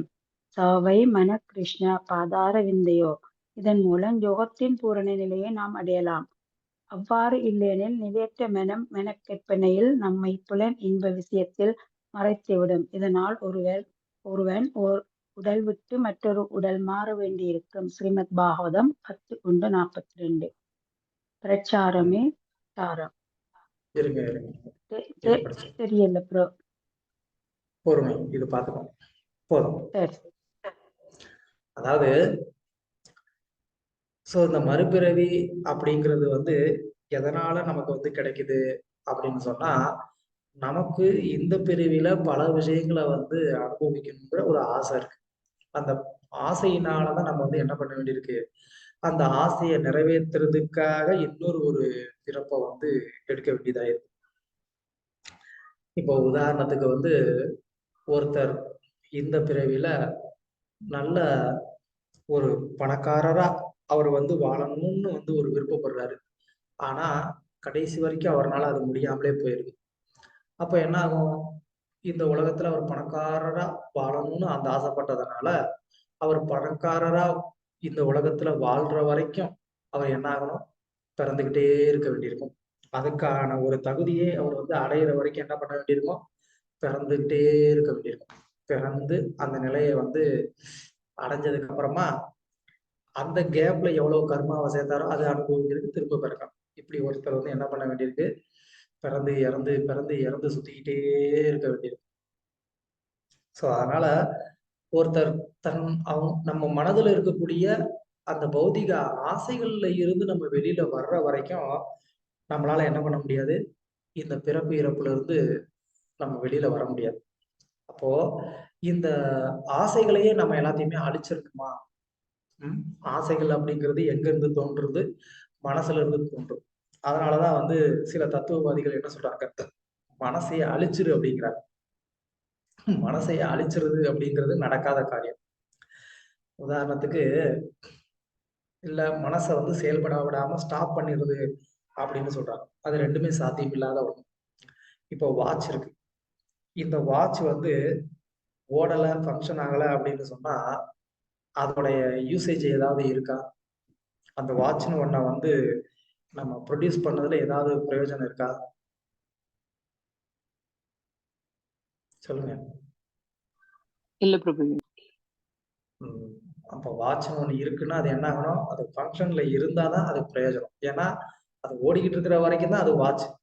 அது இல்லைன்னா அது வந்து ஜஸ்ட் ஒரு ஆப்ஜெக்ட், அவ்வளவுதான். அது ஒரு பொருள், அதுக்கு ஒரு வேல்யூவே இல்லை. அது மாதிரி மனசு அப்படிங்கிறது வந்து ஃபங்க்ஷன் ஆகிக்கிட்டு இருக்கிறது தான் அதோடைய வேலை. அதோடைய சிருஷ்டியே அப்படிதான். அது ஃபங்க்ஷன் ஆகலை அப்படின்னு சொன்னா அப்ப மனசுன்னு ஒண்ணு இருக்கணுங்கிற அவசியமே இல்லையே. அதனால மனசை வந்து நம்ம அழிக்கிறதோ இல்லைன்னா அதை வந்து நிறுத்துறதோ அப்படிங்கிறது வந்து நடக்காத காரியம். அது அவசியமும் இல்லை. ஏன்னா அது அதுக்காக சிருஷ்டி செய்யப்படவும் இல்லை. மனசு இருக்கணும், அது செயல்படணும், ஆனா சரியான விதத்துல செயல்படணும். அவ்வளவுதாங்க விஷயம். மனசுல ஆசைகளே இல்லாம அழிக்கிறது அப்படிங்கிறது நம்மளுடைய வேலை இல்லை. அது சாத்தியமில்லாத ஒரு காரியம். ஆனா அந்த மனசுக்கு ஆசைப்படுறது அப்படிங்கிற ஒரு சுபாவம் இருக்கே, அந்த சுபாவத்தை நம்ம வந்து என்ன பண்ணணும், அதை வந்து ஜஸ்ட் அப்படியே வந்துட்டு அதை டவுட்டெயில் பண்ணணும். அதை அப்படியே திருப்பிடணும். என்ன பண்ணணும், கிருஷ்ணருக்கு மேல வந்து ஆசைப்படுற மாதிரி வச்சிடணும். கிருஷ்ண உணர்வு சம்பந்தமா ஆசைப்படுற மாதிரி வைக்கணும். அப்படி அதை பண்ணிட்டோம் அப்படின்னு சொன்னா அந்த மனசு எவ்வளவு ஆசைப்படுறதுனாலையும் பிரச்சனை. அப்படி இல்லாம அது வந்து பௌதிகமா ஆசைப்படுற வரைக்கும் வந்து என்ன ஆகும், அந்த ஆசைகளை அனுபவிக்கிறதுக்காக அது திரும்ப திரும்ப வந்து பிறந்துகிட்டே இருக்க வேண்டியிருக்கும். நம்ம பல கதைகள் வந்து பார்க்கலாம். மகாபாரதத்துல வந்து கங்கா தேவி பார்க்கிறோம். கங்கா ஒரு செலஸ்டியல் உமன், ஒரு தேவலோகத்து பெண்ணா இருக்கிறாங்க. அவங்க வந்து என்ன ஆகுறாங்க, பூமியில வந்து பிறக்கிறாங்க. ஏன், சாந்தனுங்கிற ஒரு ராஜா மேல வச்ச ஒரு ஆசை. நாரதர் வேலைக்காரியோடைய ஒரு பையனா பிறக்கிறாரு. ஏன், அங்க வந்து அவருக்கு பெண்கள் மேல வந்த ஒரு ஆசை. இப்படி இந்த பிறப்பு அப்படிங்கிறதுக்கு முக்கியமான ஒரு காரணம் மனசு பௌதிகமான விஷயங்களுக்கு மேல வைக்கக்கூடிய ஒரு ஆசை. அதை நம்ம வந்து என்ன பண்ண கத்துக்கணும், ஒவ்வொரு விஷயத்திலையும் அது வந்து கிருஷ்ணருக்கு மேல ஆசைப்படுறதுக்கு வந்து அதுக்கு ட்ரைனிங் கொடுக்கணும். நமக்கு நல்லா வந்து எப்படி வந்து ஒரு ட்ரெஸ்ஸு, அந்த ட்ரெஸ்ஸுக்கு மேட்சிங்கா வந்துட்டு பேங்கிள்ஸு, அப்புறம் வந்துட்டு இயர்ரிங்கு, கம்மல், அப்புறம் நெக்லஸ்ஸு, ஹேண்ட்பேக் முதற்கொண்டு வந்து ட்ரெஸ்ஸுக்கு மேட்சா வந்து எப்படி நம்ம எடுத்துக்கிறோம், அதுல எவ்வளவு தூரம் கான்சியஸா இருக்கிறோம். அது மாதிரி வந்து பகவான் கிருஷ்ணருக்கு வந்து அலங்காரம் பண்றதுல நம்மளுடைய மனசை வந்து ஈடுபடுத்தணும். கிருஷ்ணருக்கு இப்படி வந்து ட்ரெஸ் போட்டா நல்லா இருக்கும், இந்த மாதிரி மாலை போட்டா நல்லா இருக்கும், இந்த மாதிரி வந்து அவருக்கு ஒரு பெயிண்டிங் பண்ணா நல்லா இருக்கும். இப்படி மனசை வந்து என்ன பண்ண கத்துக்கணும், எல்லாத்துலயுமே கிருஷ்ணரை சார்ந்து வந்து இல்ல கிருஷ்ணரை சம்பந்தப்படுத்தி ஆசைப்படுற மாதிரி அதுக்கு நம்ம வந்து ட்ரைனிங் கொடுத்தோம் அப்படின்னு சொன்னா இந்த மனசு என்ன ஆகும், முழுவதுமா ஆன்மீகமா மாறும். அது நம்மளை பிறப்பிறப்புல இருந்து காப்பாற்றும். Okay, S. நெக்ஸ்ட், பிரச்சாரமே சாரம் படிங்க. பிரச்சாரமே சாரம். பக்தனுடைய கடமை சாதாரண மக்களை காப்பாற்றுவது. பரீட்சித் மகாராஜா சுகதேவ கோஸ்வாமியிடம் கேட்டுக்கொண்டார். நரகத்திற்கு செல்லும் மக்களை எப்படி காப்பாற்றுவது? இந்த அறிவுரையை புத்திசாலியானவர் பயன்படுத்திக் கொள்ள வேண்டும். துரதிருஷ்டவசமாக இந்த உலகம் கிருஷ்ண பக்தியை ஏற்றுக்கொள்ளாமல் மக்கள் அறியாமையால் கஷ்டப்படுகிறார்கள். மேலும் இந்த வாழ்வுக்கு பின் ஓர் வாழ்வு இருப்பதையும் நம்புவதில்லை. இந்த வாழ்வுக்கு பின் மறுவாழ்வு உள்ளது என்பதை மக்களுக்கு புரிய வைப்பது மிக கடினமாக உள்ளது. ஏனெனில் அவர்கள் ஜடத்தை அனுபவிப்பதில் பைத்தியமாக உள்ளனர். எப்படி இருந்தாலும் பக்தரின் கடமை அவர்களை காப்பாற்றுவதுதான். ஸ்ரீமத் பாகவதம் 6.1.6. ஹரே கிருஷ்ணா. பரீட்சித் மகாராஜர் தான் 7 நாட்கள்ல மரணம் அடைவோம் அப்படின்ற ஒரு நிலைமையில அவர் இருக்கிறார். அப்படிப்பட்ட அந்த நிலைமையில கூட அவர் வந்து இந்த பௌதிக உலகத்துல கட்டுண்ட நிலைமையில இருக்கக்கூடிய இந்த கட்டுண்ட ஜீவாத்மாக்களை பத்தி அவர் வந்து நினைக்கிறார். அவங்க எப்படி வந்து இந்த நிலைமையில இருந்து வெளியில வருவாங்க அப்படின்னு சொல்லி. சோ இதுதான் வந்து ஒரு தூய பக்தருக்கு இருக்கக்கூடிய ஒரு நல்ல குணம். அந்த பக்தர் வந்து எல்லா சூழ்நிலைகள்லயும் மற்றவர்களுடைய நன்மையை அவர் வந்து விரும்புறாரு. அதனால தன்னுடைய வாழ்க்கையில அவர் எப்பேற்பட்ட ஒரு கஷ்டத்தையும் அவர் வந்து ஏத்துக்கிறதுக்கு தயாரா இருப்பார். ஆனா அதே சமயத்துல இந்த கட்டுண்ட ஜீவாத்மாக்களுக்கு வந்து கிருஷ்ண பக்தியை கொடுக்கறதுல எப்பயுமே அவர் வந்து காம்ப்ரமைஸ் ஆக மாட்டாரு. அதை அவர் வந்து நிறுத்த மாட்டார். எல்லா சூழ்நிலைகளையும் எப்படினாலும் இந்த கிருஷ்ண பக்திய மக்களுக்கு கொண்டு போய் சேர்க்கறதுல அவர் வந்து ரொம்ப ஒரு தீவிரமா வந்து செயல்படுவார். அது பிரபுபாதரே நமக்கு ரொம்ப சிறந்த ஒரு உதாரணம். சோ பிரபுபாதர் வந்து அந்த வயசுலயும் அவர் வந்து என்ன பண்ணாரு, தன்னுடைய டிசைபிள்ஸ் வந்து என்ன பண்ணுவாங்க, நிறைய வந்து ப்ரோக்ராம், இங்க வந்து இந்த ப்ரோக்ராம் அந்த ப்ரோக்ராம்னு சொல்லி என்ன பண்ணுவாங்க, பிரபுபாதர் அந்த வயசுலயும் அவரை வந்து அந்த பாடுபடுத்துவாங்க. அப்படின்னா கஷ்டப்படுத்துறதுன்னு இல்லை, நிறைய ப்ரீச்சிங் ப்ரோக்ராம் வந்து ரெடி பண்ணுவாங்க. பிரபுபாதர் ரொம்ப சந்தோஷமா என்ன பண்றாரு, அவர் போய் வந்துட்டு பிரச்சாரம் பண்ணிக்கிட்டே இருப்பார். உடல்நிலை சரியில்லாம இருந்தா கூட ப்ரீச்சிங் ப்ரோக்ராம் அப்படின்னு சொன்னா பிரபுபாதர் வந்து விட மாட்டார், போவார். போய் அங்க வந்து பிரச்சாரம் பண்ணுவார். ஸோ அது மாதிரி ஒரு முறை திரு ஜெயபதாக சுவாமி ஒரு முறை அவங்களுடைய வாழ்க்கையில கூட ஒரு முறை பங்களாதேஷ்ல வந்துட்டு ஒரு சங்கீர்த்தன் பஸ்ல வந்து போய்கிட்டு இருக்காங்க. அப்படி சங்கீர்த்தன் பஸ்ல ஒரு இடத்துல இருந்து இன்னொரு இடத்துக்கு ஒரு ப்ரோக்ராமுக்கு போய்கிட்டு இருக்கிறாங்க. அப்படி போய்கிட்டு இருக்கக்கூடிய சமயத்துல என்னாச்சு, ஒரு சின்ன ஆக்சிடென்ட் ஆகி பஸ் கவுந்துருச்சு. ஸோ சங்கீர்த்தன் பஸ் கவுந்துருச்சு. அது உள்ளுக்குள்ள குருமராஜோடைய அசிஸ்டன்ட் இருக்கிறாரு, இன்னும் 2-3 பக்தர்கள் இருக்கிறாங்க. பஸ்ஸை ஓட்டுறவர் ஒருத்தர் இருக்கிறாரு, இன்னும் 2-3 பக்தர்கள் இருக்கிறாங்க. யாருக்கும் எதுவும் பெருசா வந்து ஒன்றும் அடிபடலை. ஆனா பஸ் கவுந்து கிடக்குது. ஸோ இப்போ வந்து டைம் ரொம்ப கம்மியா இருக்கு.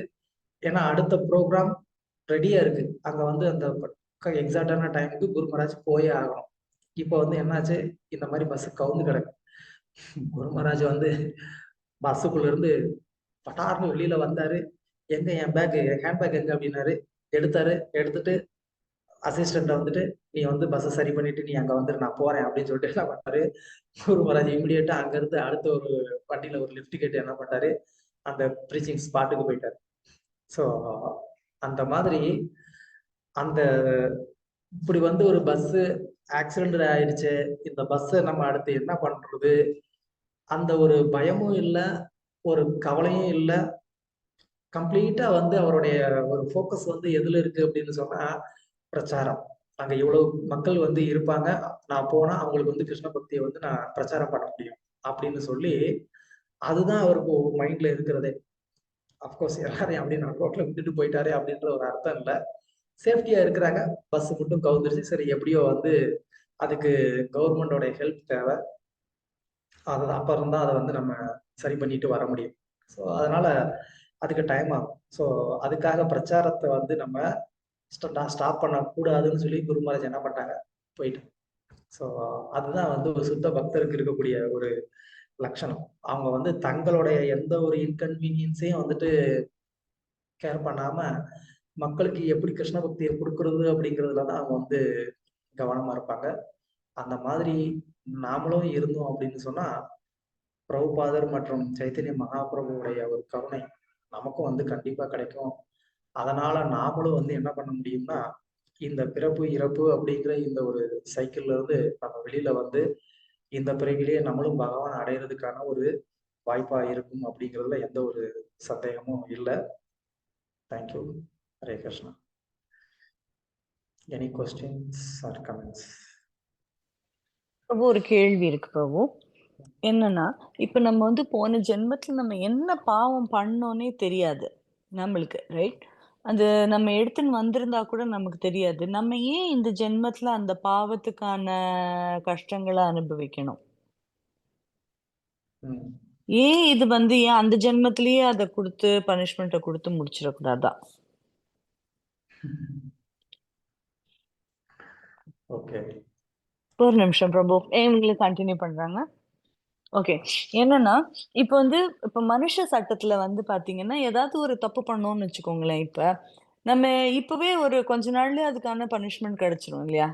இப்போ ஒரு ஸ்கூல்ல ஒரு தப்பு பண்ணா, ஸ்கூல்ல இருக்கும்போதே கிடைச்சிடும். நீ ஸ்கூல் முடிச்சுட்டு, காலேஜ் முடிச்சுட்டு, நீ வேலை பார்க்கும்போது தான் உனக்கு நீ ஸ்கூல்ல பண்ண குத்தத்துக்கு பனிஷ்மெண்ட் குடுப்பேன்னா, யாராவது நியாயமா இருக்குமா பிரபு? கடவுள் மட்டும் ஏன் இந்த மாதிரியான ஒரு ரூல் அன்ஃபேரா இருக்கு இல்லையா பிரபு? நமக்கு தெரியாது. அதுக்கப்புறம் இந்த ஜென்மத்துல பண்ணதெல்லாம் வந்து இந்த கர்மாவா அந்த குடத்துல சேரும். சஞ்சித கர்மா, அப்புறம் பிராரப்த கர்மா, அதுலேருந்து கொஞ்சூண்டு ஒரு கரண்டி எடுத்துன்னு வருவோம். இதெல்லாம் என்ன Prabhu? Sorry Prabhuji, same thing மாதாஜியோட கொஸ்டின் மாதிரி இப்ப பண்றது அது தப்புனே தெரிய மாட்டேங்குதுல பிரபுஜி. இப்ப நான் ஏதோ பண்றேன், அது என்னன்னே எனக்கு தெரியாது. ஐ டோன்ட் நோ, ரைட்? அது எப்படி பேடுனா இப்போ நான் என்ன பண்ணணும்னு அதுவும் புரிய மாட்டேங்குது. நான் சம்டைம்ஸ் இப்ப நான் யார்ட்டையும் சத்தமா பேசுறேன்னு வச்சுக்கோங்களேன், அது இப்ப தெரியும் தப்புன்னு. அது வந்து என்னோட பாவமா, லைக் என்னோட பேட் கர்மாவா மாறும், ரைட்? அதெல்லாம் நம்ம இப்ப ரெகுலர் இதுல தெரிய மாட்டேங்குது, ரைட்? நம்ம பண்றது தப்பா ரைட்டான்னு கூட தெரிய மாட்டேங்குது. சோ ஓகே, ஃபயர் பண்ணிட்டு இருக்கிறீங்க ரெண்டு பக்கமும் மாறி மாறி கேள்வி கேட்டு.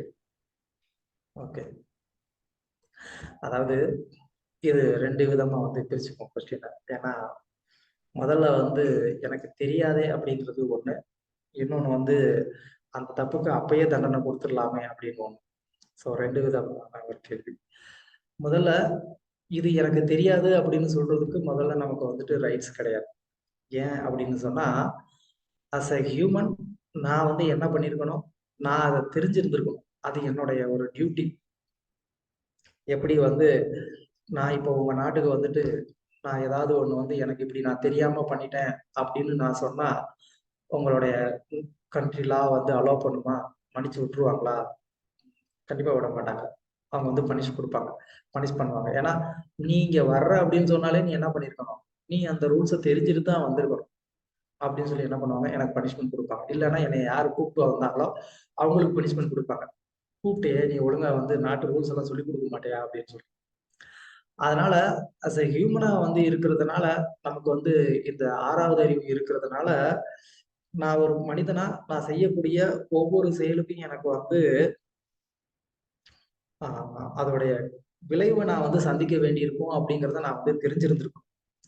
அதை தெரிஞ்சுக்க நான் வந்து முயற்சி பண்ணாம நான் எப்படியோ வந்து வாழ்ந்துட்டு இப்போ வந்து தண்டனை வரும்போது ஏன் எனக்கு வந்து தண்டனை வருது, நான் தெரியாம தான் நான் பண்ணேன் அப்படின்னு சொல்லி நம்ம என்ன பண்ண முடியாது, நம்ம கிளைம் பண்ண முடியாது. ஸோ நெருப்பு வந்து தெரிந்து தொட்டாலும் தெரியாம தொட்டாலும் என்ன பண்ணும், அது வந்து சுடும். அது அதோடைய தன்மை. குழந்தை தானே தொட்டுச்சு, அதுக்கு என்ன தெரியும் பாவம் அப்படின்னு சொல்லி நெருப்பு என்ன பண்ணாது, சுடாம இருக்காது.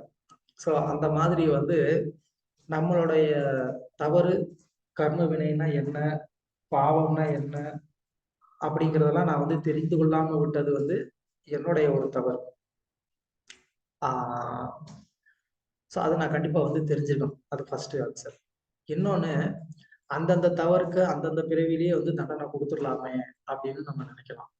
ஓகே, இப்போ அந்த பிறவிலேயே நம்ம வந்து தண்டனை கொடுத்தோம் அப்படின்னு சொன்னா கூட நம்ம வந்து என்ன பண்ணுவோம், இந்த தண்டனை இதுக்காக தான் வந்து நமக்கு கொடுத்துருக்குறாங்க அப்படிங்கிறது நம்மளால வந்து புரிஞ்சுக்க முடியுமா, நம்ம உணர்ந்திருப்போமா அப்படின்னு கேட்டா கண்டிப்பா கிடையாது. ஏன்னா அது தெரியாம தானே நம்ம வந்து தப்பு பண்ணியிருக்கோம். ஸோ அப்படி இருக்கிறதுனால அதுக்கு தண்டனை கொடுத்துருந்தா கூட நமக்கு வந்து தெரிஞ்சிருக்காது, இதுக்காக தான் நமக்கு வந்துட்டு தண்டனை கொடுத்தாங்க அப்படின்னு சொல்லி.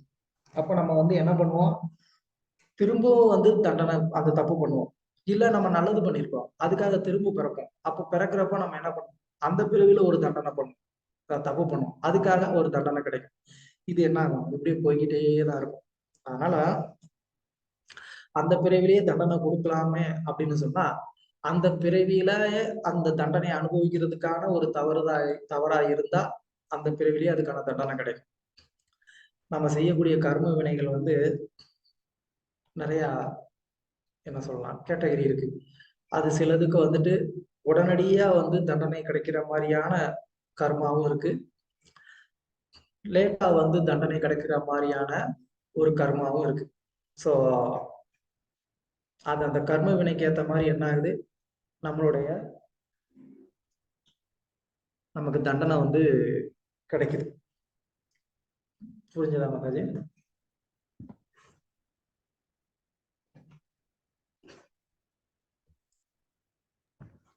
என்னோட கொஸ்டின் புரிஞ்சது பிரபுஜி. பிரபு Like நீங்க எனக்கு அந்த நிறையவே ரொம்ப நிறைய வந்து குழப்பம் வந்துடுது பிரபு. பிரபு இது என்ன பிரபு, நீங்க வந்து சொல்றீங்க எல்லாமே ஒரு அதெல்லாம் தெரிஞ்சிருக்கணும், இது தப்புங்கிறது தெரிஞ்சிருக்கணும், தெரிஞ்சுட்டு நீ பண்ணினேன்னா அது வந்துக்கு தண்டனை அப்படின்னு சொல்றீங்க. எவ்வளவோ தப்பு வந்து தெரியாம பண்றோம். ஃபார் எக்ஸாம்பிள் நம்ம காலையில இருந்து எழுந்து நம்ம பெட்ல இருந்து வந்து நம்ம வந்து நடக்கிற போது எத்தனையோ ஆர்கானிசம்ஸை கொல்றோம்.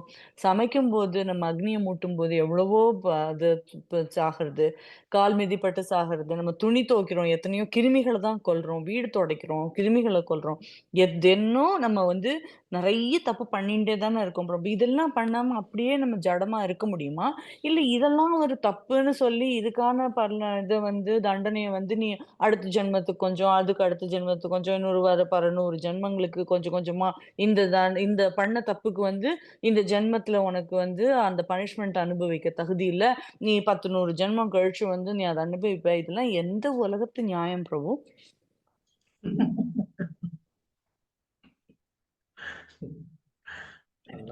பக்கத்துல கிருஷ்ணர் இல்ல. இருந்தா நீங்க சட்டைய பிடிச்சு கேப்பீங்க போல தெரியுங்க. நீ வந்து நிச்சயமா பிரபு. இது என்ன நியாயம் பிரபு? சரி, நெறைய தெரிஞ்சுக்கணும். சரி, தெரிஞ்சுட்டு சின்ன வயசுல இல்ல சரியா ஒரு ஆசைகள் ஜாஸ்தி இருக்கும் பொழுது, தெரிஞ்சே தப்பு பண்ணிட்டோம். சரி, அப்ப தப்பு பண்ணிட்டோம். அப்புறம் கில்ட்டியா ஃபீல் பண்றோம். அத ரெமெடி பண்ணறதுக்கு ட்ரை பண்றோம். அதெல்லாம் வேற. இப்ப அதுக்கப்புறம் அது தப்புன்னு தெரிஞ்சதுக்கு அப்புறமா, நல்ல மன வளர்ச்சி அடைந்த அப்புறமா, ஆத்ம ஞானம் வந்த அப்புறமா, அது சரி அந்த தப்புகள நம்ம பண்ணக்கூடாதுன்னு நம்ம நல்லா புரிஞ்சுட்டு பண்ணாம இருக்கோம். ஆனா இந்த பனிஷ்மென்ட் பார்ட், அதாவது இந்த கர்ம வினைகள வந்து நம்ம வந்து அனுபவிக்கிறதுக்கு பிறவி எடுத்து பண்றதுங்கிறது வந்து ரொம்பவே காம்ப்ளிகேட்டட் சப்ஜெக்ட் மேட்டரா இருக்கு பிரபு. ஓகே. அதாவது ஆ நம்ம செய்யக்கூடிய எல்லா செயலையுமே நம்மளால வந்து கர்ம வினையற்ற செயல்களா மாத்த முடியும். அது எப்படி பண்றதுங்கிறத முதல்ல தெரிஞ்சுக்கணும் அப்படின்னு சொல்ல வரோம். அவ்வளவுதான். அத தெரிஞ்சுக்கிட்டு நம்ம அந்த விதத்துல பண்ணும்போது என்ன ஆகுது? நம்ம பண்ணக்கூடிய எல்லா கர்ம வினைகளுமே வந்து போயிரும். அத தெரிஞ்சுக்கிறாமலே நம்ம இருக்கிறது தான் வந்து தப்பு. நீங்க சொன்ன மாதிரி வந்து நம்ம நடந்தா பாவம், நின்னா பாவம், சுவாசிச்சா பாவம், சாப்பிட்டா பாவம். பாவம் தான் நிஜமா. ஏன்னா, அதுல எல்லாம் வந்து அவ்வளவு உயிர்கள் வந்து மரணம் அடையுது. ஆனா, அந்த செயல்கள் எல்லாமே வந்து எப்போ நான் வாழ்றதுக்காக, என்னுடைய இன்பத்துக்காக நான் வந்து பண்றேனோ, அப்போ அது எல்லாமே வந்து கர்ம வினையா வந்து மாறுது. ஆனா, எப்போ இந்த ஒரு உடல நான் வந்து பகவானுடைய பக்தி தொண்டுக்காக, அவருடைய சேவைக்காகன்னு நான் வந்து வச்சிருக்கிறேனோ, அதுக்காகவே நான் வாழ்றேனோ, அப்போ வந்து என்ன ஆகுது? அந்த செயல்கள்ல இருந்து எல்லாமே எனக்கு வந்து எந்த விதமான ஒரு கர்ம வினையும் வர்றதில்ல. ஸோ அவ்வளவுதான். ரொம்ப சிம்பிள். அத புரிஞ்சுக்கிட்டோம். அது மாரி நம்ம வாழ்க்கைய அமைச்சுக்கிட்டோம் அப்படின்னு சொன்னா, நம்ம கர்ம வினையினால பாதிக்கப்படுறதில்ல. ஆனா நாம அந்த ஒரு பார்ட்டுக்கே வராம நம்ம என்ன பண்றோம்? இந்த லைஃப் நான் அனுபவிக்கிறதுக்காக அப்படின்னு சொல்லி ஒருத்தர் வந்து கண்மூடித்தனமா வாழும்போது என்ன ஆகுது? அவர் செய்யக்கூடிய ஒவ்வொரு சின்ன சின்ன செயல்கள்லயும் கூட அவரு அந்த கர்ம வினைய அனுபவிக்க வேண்டியது இருக்கு. ஏன், ஏன், ஏன், ஏன் அது ஏன், ஏன், ஏன் அப்படின்னு கேட்டா, ஏன்னா இது நம்ம உருவாக்குனதே இல்ல. அதுதான் முக்கியமான ஒரு கேள்வி. ஒரு விஷயம். அத நம்ம புரிஞ்சுக்கணும். ஏன் எனக்கு எல்லாத்துலயும் கர்ம வினை வருது, பாவம் வருது? ஏன்னா இது நான் சிருஷ்டி பண்ணல. நான் வந்து சிருஷ்டி பண்ணாத ஒண்ண நான் அனுபவிக்கணும்னு நினைக்கிறதே பாவம் தானே! அத ஏன் நம்ம வந்து ரியலைஸ் பண்ண மாட்டேங்கிறோம்? நான் வந்து இத அனுபவிக்கிறதுக்கு நான் சிருஷ்டி பண்ணனா? அப்போ எந்த ஒரு முயற்சியுமே நான் பண்ணல. இத ஒரு சிருஷ்டி பண்றதுக்கு. அதுல என்னுடைய ஒரு எஃபோர்ட்ன்னு ஒண்ணுமே இல்ல. ஆனா நான் வந்து எல்லாத்தையுமே என்ஜாய் பண்ணுவேன். ஆனா என்னைய யாரும் கொஸ்டின் பண்ணக்கூடாதுன்னு சொன்னா எப்படி? அது வந்து புத்திசாலித்தனமான ஒரு விஷயம் இல்ல. ஏன்னா, யாரோ ஒருத்தர் வந்து சிருஷ்டி பண்ணி வச்சிருக்கிறாரு. அத அவருடைய பர்மிஷன் இல்லாம நான் என்ஜாய் பண்ணணும்னு நான் என்ஜாய் பண்ணிட்டு, அதுக்கு எனக்கு பனிஷ்மென்ட்டும் குடுக்கக் கூடாதுன்னு சொன்னா என்ன அர்த்தம்? ம். சொல்லுங்க. ரொம்ப அழகா சொன்னீங்க பிரபு. Very nice. அப்ப நம்ம என்ன பண்ணணுங்கிறதையும் இப்ப ஒரே இதுல சொல்லிடுங்க பிரபு. இந்த கிளாஸ்லயே சோ தட் யாராவது கேட்கிறவங்க இருந்தாங்கன்னா, அவங்களுக்கு அது அப்பவே விளக்கமா புரியும் இல்லையா? Very simple. இது எல்லாத்தையுமே வந்து பகவான் நமக்காக சிருஷ்டி பண்ணி வச்சிருக்கிறாரு. அதனால நம்ம என்ன பண்ணணும்? அவருக்கு நன்றி உள்ளவர்களா இருக்கணும். அவருக்கு பக்தி பண்ணணும். எல்லாத்தையும் அவருக்கு அர்ப்பணிச்சுட்டு நம்ம வந்து எடுத்துக்கணும். அவ்வளவுதான். அத பண்ணோம் அப்படின்னு சொன்னா நமக்கு எந்த கர்மவினையும் வரப்போறது இல்ல. அதுதான் வந்து ஈஷோபனிஷத்துல வந்து சொல்றாங்க. ஈசாவாஸ்யம் இதம் சர்வம். யத்கிஞ்ச ஜெகத்யாம் ஜெகத். தேன தக்தேன புஞ்சித. மாக் கஸ்ய ஸ்வித்தனம். கஸ்ய ஸ்வித் தனம் அப்படின்னு வந்து கொஸ்டின்ல வந்து முடியுது அந்த ஸ்லோகம்.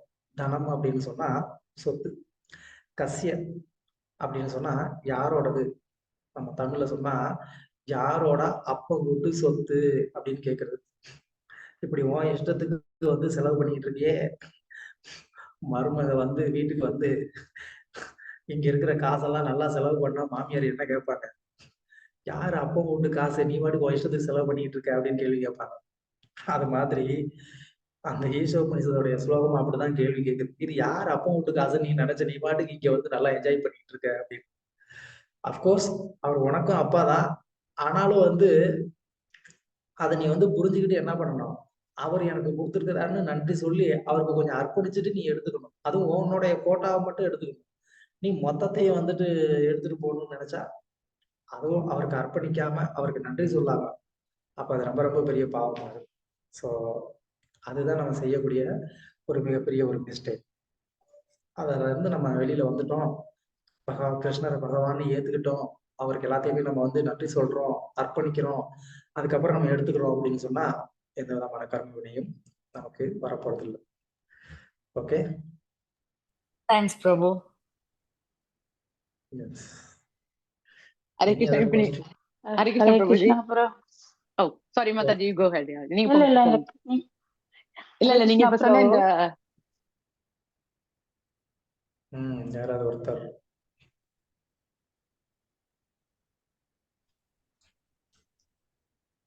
யாரும் கேட்கல பிரபுஜி, நான் ஒண்ணு கேட்டுக்கிறேன் பிரபுஜி.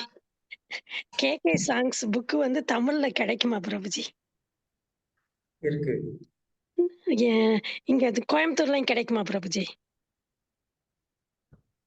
உங்களுக்கு பிடிஎஃப் வேணுமா, ஹார்ட் காப்பி வேணுமா? Hard copy. அது என்ன உங்களுக்கு கொரியர்ல அனுப்பணும்னு நினைக்கிறீங்களா, இல்ல நீங்க இங்க வர்றப்ப வேணும்னு நினைக்கிறீங்களா? நான் வர்றப்ப வாங்கிக்கிறேன் பிரபுஜி. நான் ஆகஸ்ட்ல வர்றேன், அப்ப நான் வரும்போது. தேங்க்யூ பிரபுஜி. Yes. பிடிஎஃப்னா ஹரே கிருஷ்ணா. அது யார்கிட்ட வாங்கணும் பிரபுஜி? பிடிஎஃப்ல வாங்கணும்னா நான் உங்களுக்கு அனுப்புறேன். உங்க அது நம்பர்ல ஃப்ரெண்ட். தான் எனக்கு. Okay Prabhuji, thank you Prabhuji. உங்க ஹரே ஹரே நம்பர் கிருஷ்ணா கிருஷ்ணா பிரபு. பிரபு. பணிவான வணக்கம். ஹரே ஓகே கிருஷ்ணா ஓகே, பிரபு. நீங்க போங்க. சொல்லுங்க.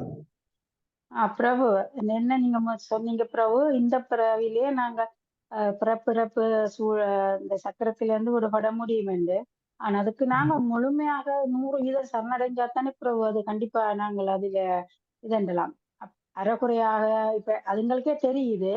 அது கூட நம்ம கர்ம ஊழ்வினங்களை விடுதில்லையே பிரபு. அடுத்தடுத்த ஸ்டெப்புக்கு நாங்கள் முயற்சி எடுத்து சேவையோ அல்லது அதுக்கு பல தடங்கல்கள், பல பிரச்சனைகள் அந்த கர்ம உள்ளிலேயே விடுதில்லையே பிரபு.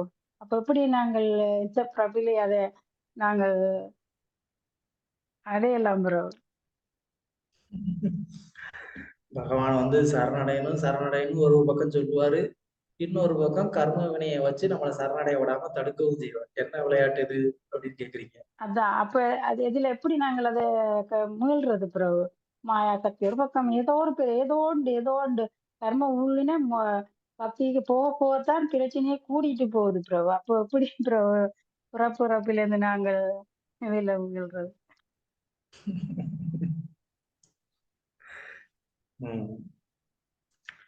ஆக்சுவலா கர்ம வினைகள் அப்படிங்கிறது வந்து கண்டிப்பா நமக்கு இருக்கு.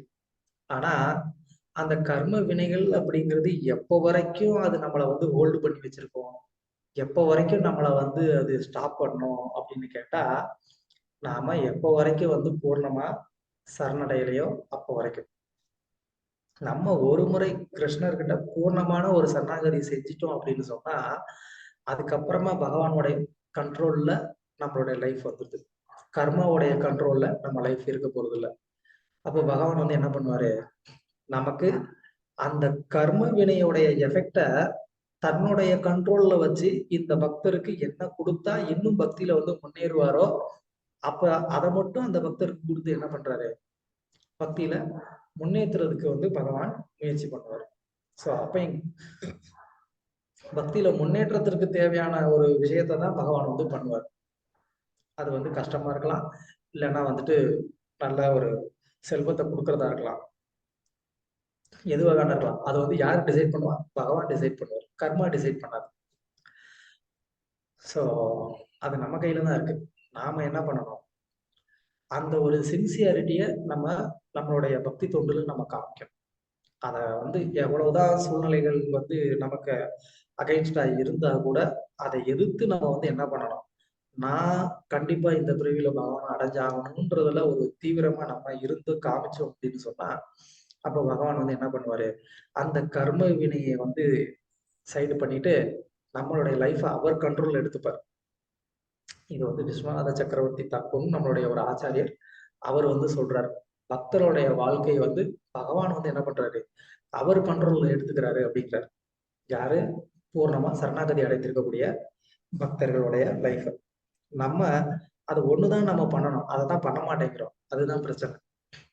நம்ம வந்து இன்னும் என்ன எனக்கு வந்துட்டு அது பண்ண வேண்டியிருக்கு, இது பண்ண வேண்டியிருக்கு அப்படின்னு சொல்லி நாம தான் என்ன பண்றோம்? அந்த சரணாகதியை தள்ளி போட்டுட்டு போயிட்டு இருக்கோம்.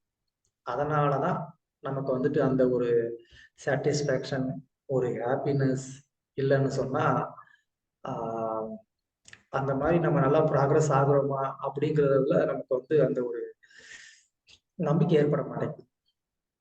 புரியுதா? அதனாலதான் பல இடையூறுகளும் வருமோ பிரபு? பல இடையூறுகள் அப்படிங்கிறது வந்து நம்மளுடைய கர்ம வினையினாலையும் வரலாம். அந்த கர்ம வினையினால வந்தாலும் அதை தாண்டி நான் வந்து பக்தி பண்ணுவேன் அப்படின்னு உறுதியா இருக்கணும். இருந்தோம் அப்படின்னு சொன்னா அப்போ பகவான் நம்மளுடைய வாழ்க்கைய அவருடைய கண்ட்ரோல்ல எடுத்துக்கிறாரு அப்படின்னு நான் சொல்றேன். புரியுதா? ஓகே பிரபு, புரியுது. பகவான் வந்து அவருடைய கண்ட்ரோல்ல நம்ம லைஃப் எடுத்துக்கிட்டாருன்னு சொன்னா அதுக்கப்புறமா அவருக்கு தெரியும் நமக்கு எதை கொடுத்தா நம்ம பக்தியில இன்னும் வந்து நல்லா முன்னேறணும் அப்படின்னு சொல்லி. ஸோ அதை கொடுத்து நம்மளை என்ன பண்றாரு? பக்தியில இன்னும் முன்னேற்றுறாரு. ஓகே ஓகே பிரபு, நன்றி. ஹரே கிருஷ்ண பிரபு. எஸ். வேற யாருக்காவது ஏதாவது கேள்வி? ஹரே கிருஷ்ண பிரபு. இந்த கேள்வி வந்து எனக்கு 2 பேர்கிட்டேருந்து இன்னும் நிறைய மாதாஜிஸ் கிட்டேருந்தே வந்திருக்கு பிரபு. அது என்ன கேள்வினா, கடவுள் தானே நம்மள வந்து பாவம் பண்ணவே வைக்கிறார். நமக்கு அந்த மைண்ட் செட்டை கொடுத்து நம்ம ஏதோ ஒரு தவறு பண்றோம்னா, அவர் இல்லாம ஒரு காரியமும் நடக்காது. அப்படி இருக்கும்போது அவர் தானே அந்த தவற பண்ண வைக்கிறார். அவர் பண்ண வச்சு நம்மள பனிஷ் பண்றாரே, இத வந்து எப்படி எடுத்துக்கிறது? இத எப்படி நம்ம மாத்துறது?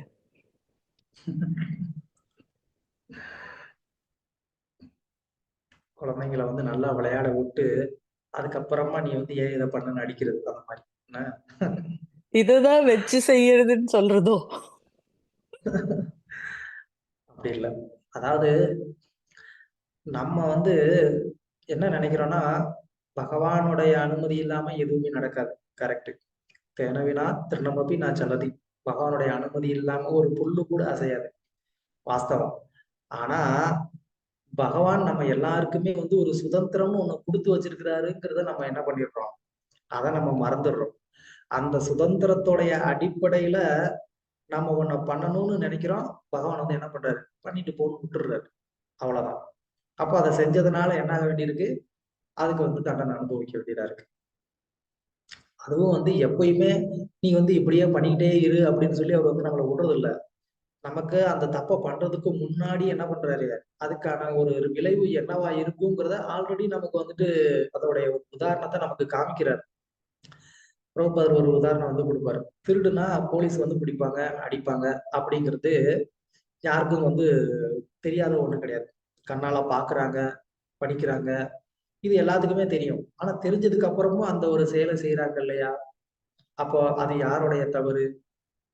அந்த தனிப்பட்ட நபருடைய ஒரு தவறு. அவருக்கு இருக்கக்கூடிய அந்த சுதந்திரத்தை வந்து என்ன பண்றாரு? போலீஸ் எல்லாரையுமே வந்து பிடிக்கிறது இல்ல, அடிக்கிறது இல்ல, எல்லாருக்கும் பின்னாடியும் எப்பயும் வந்து நிக்கிறது இல்ல. அவங்க சுதந்திரமா விட்டுறாங்க.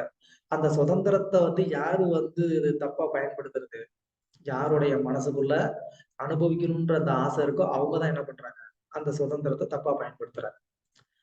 அதையும் அந்த தப்புக்கு முன்னாடியே வந்து அதை பண்ணா என்ன தண்டனை கிடைக்குங்கிற அந்த ஞானத்தையும் பகவான் ஆல்ரெடி கொடுத்துட்டாரு.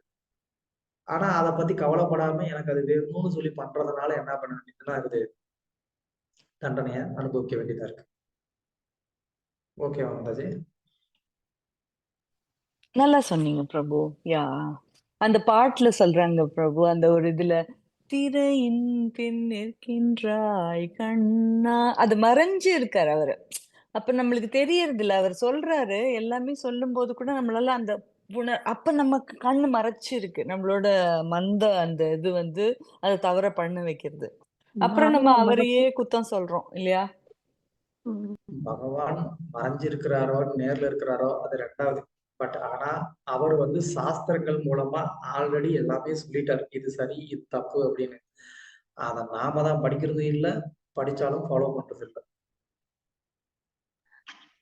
அப்ப ஏன் அந்த கண் சுதந்திரத்தை மறைஞ்சு கொடுத்தாரு இல்லையா? பிரபுஜி? நம்மளோட கண் மறைஞ்சு அந்த நேரத்துல நம்மளுக்கு அந்த ஒரு திரை மாதிரி நம்மளோட அந்த அறிவு வந்து மங்குறது இல்லையா பிரபு? ஒரு தவறு ஏன் பண்றோம் இல்ல நான் நினைக்கிறேன். எல்லாம் அதுதான் தெரிஞ்சும். அது அவர் வந்து மறைக்கவும் இல்ல, அவர் மறைஞ்சும் இல்ல. என்ன பண்ணிக்கிறேன், நான் வந்து மறைச்சுக்கிறேன். அதான் அந்த வேணாம். அறிவு மறைஞ்சிடுறது இல்லையா? அந்த நேரத்துல அறிவு மறைஞ்சதுனால தானே நம்ம அந்த ஒரு வெளிச்சம் இல்லாதனால தானே அந்த தவறு செய்றோம்.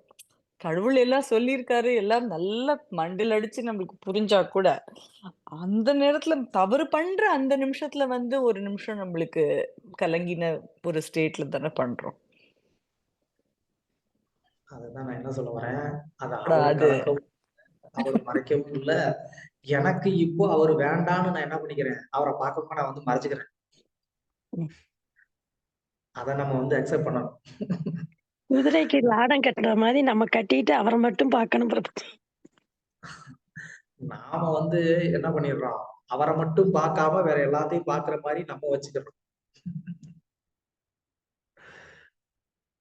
கடைசியில வந்து நாம என்ன சொல்றோம், அவர் வந்து மறைச்சிட்டாருன்னு சொல்லிட்டு இருக்கிறோம். அவர் மறைக்கிறதெல்லாம் இல்ல. நமக்கு என்ஜாய் பண்ணணும்னு இருக்கிறதுனால, நம்ம அவர பார்க்காம கண்ண வந்து மறைச்சுக்கிறோம். ஏத்துக்க கொஞ்சம் கஷ்டமா இருக்கும்னு நெனைக்கிறேன். ரொம்ப காம்ப்ளிகேட்டட் தான் பிரபு. ஆனா அந்த சுதந்திரம் எதுக்கு குடுக்குறாரு பிரபுஜி அவர் முதல்ல ஃபர்ஸ்ட் ஆஃப் ஆல்? வேண்டாமே right? அவர் இல்ல சுதந்திரத்த எல்லாருக்கும் சொன்னா அது யாரும் குடுக்கணும்னு சில பேர் புரிஞ்சுக்க மாட்டேங்கிறாங்க பிரபுஜி. இப்ப இந்த கொஸ்டின் மாதாஜி கேட்ட மாதிரி எல்லாருமே கேட்கறது, ஈவன் எனக்கும் இருந்தது. நமக்குள்ள இருக்காரு, ஏன் அப்போ செய்ய வர்றாரு, ஏன் இவ்வளவு பேட் பீப்புளை கொடுத்திருக்காரு, ஏன் இப்ப அந்த நிறைய இதெல்லாம் நடக்கிறதுலாம் அப்படின்னா, ஏன் இந்த வில் எதுக்கு கொடுக்குறாரு பிரபுஜி? அந்த பாயிண்ட். எஸ். சுதந்திரம் அப்படிங்கிறது வந்து இல்ல அப்படின்னு சொன்னா, அதுக்கு சுதந்திரம் இல்லாத ஒரு மனிதனை படைக்கிறதுக்கு அவரே வந்து ரோபோட்ட வச்சுட்டு என்ன பண்ணிக்கலாம், விளையாண்டுக்கலாம். அவர் ஏன் வந்து மனிதர்களை வந்து படைக்கணும்? ஜீவாத்மாவை ஏன் சிருஷ்டி பண்ணணும்? ஜீவாத்மாவை அவர் சிருஷ்டி பண்றதோடைய நோக்கம் வந்து அந்த ஒரு லவ்விங் எக்ஸ்சேஞ்ச் வேணும் அப்படிங்கிறதுக்காக தான். அது வந்து அந்த கான்சியஸான சேத்தனம் இருக்கக்கூடிய ஒரு ஜீவாத்மா கூட தான் பண்ண முடியுமே தவிர, ஜட வஸ்துக்களோட வந்து பண்ண முடியாது. அவர் அத விரும்புறாரு. அந்த மாரி வந்து ஒரு லவ்விங் எக்ஸ்சேஞ்ச் நான் வந்து பண்ணணும் அப்படின்னு. அது நம்ம வேண்டாம்னு நினைக்கிறோம் அவர் கூட. என்ன பண்றது? அதுக்காக அந்த சுதந்திரத்த குடுத்தா தான் அந்த லவ்விங் எக்ஸ்சேஞ்சே வந்து நடக்கும். அப்படி இல்ல அப்படின்னு சொன்னா, அது எப்படி லவ்விங் எக்ஸ்சேஞ்சா இருக்க முடியும்? கரெக்ட் பிரபுஜி. ஈவன் இப்ப ஹஸ்பண்ட் ஒய்ஃப் அண்ட் பசங்க அந்த கிட்ட எல்லாம் இருக்கிற, ஏன்னா நம்ம பசங்க தான் சில நேரம் ரொம்ப சமத்தா நமக்கு எல்லாம் நல்ல பேர் வாங்கி தர மாதிரி சிலதான் சம்டைம்ஸ் சேம் கிட் வந்து நமக்கு இது பண்றது அந்த லவ்விங் இது. கரெக்ட். Okay okay. சோ அப்ப அவர் அதனால நம்ம தவறு பண்றதையும் ரசிக்கிறாரா? அவர் ரசிக்கல. அவர் வந்து ரசிக்கல.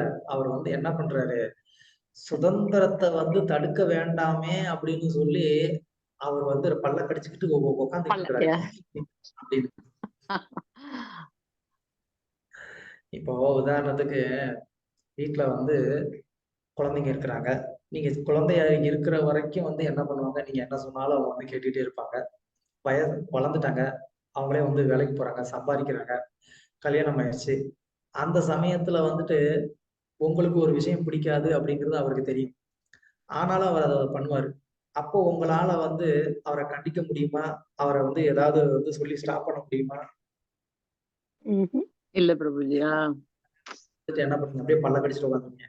எனக்கு பிடிக்காதுன்னு தெரிஞ்சும் பண்றானே இவன், என்னால ஒண்ணும் பண்ண முடியலையே அப்படின்னு இல்லையா? கரெக்ட் பிரபுஜி. ட்ரூ பிரபு. 100% யா. அப்ப நம்ம அந்த அவர் கொடுத்த சுதந்திரத்துக்கு ஒரு பவுண்டரி லைன் போட்டு வச்சுக்கணும். என்ன பிரபுஜி? எஸ், அப்படிதான். யா யா கரெக்ட் மாதாஜி. நம்ம தான் அந்த பவுண்டரியை போட்டுக்கிறது. நம்ம வந்து அந்த பவுண்டரியை போட்டுட்டு நீங்க அவரை உள்ள வரவிடாம பாத்துக்கிட்டு இப்ப பிளேம் பண்றது அவரைத்தான். இல்ல இல்ல, அதர் வேல அந்த பவுண்டரி இருக்கு Prabhuji. the other way boundary Prabhuji. Mataji சொல்றீங்க. அதான் சொல்றேன் பிரபுஜி. எஸ். சோ அந்த சுதந்திரம் இருக்கிறதுனாலதான் நம்மளால வந்து என்ன பண்ண முடியும், பகவான நேச்சுரலா லவ் பண்ண முடியும். அந்த நேச்சுரலான அந்த லவ்ல தான் ஆனந்தம் இருக்கு. அந்த ஆனந்தத்தை அனுபவிக்கும் போதுதான் நமக்கு வந்து புரியும். அந்த ஆனந்தத்தை டேஸ்ட் பண்ணலங்கிறதுனாலதான் நமக்கு இவ்வளவு கொஸ்டின் வந்துட்டு இருக்கு.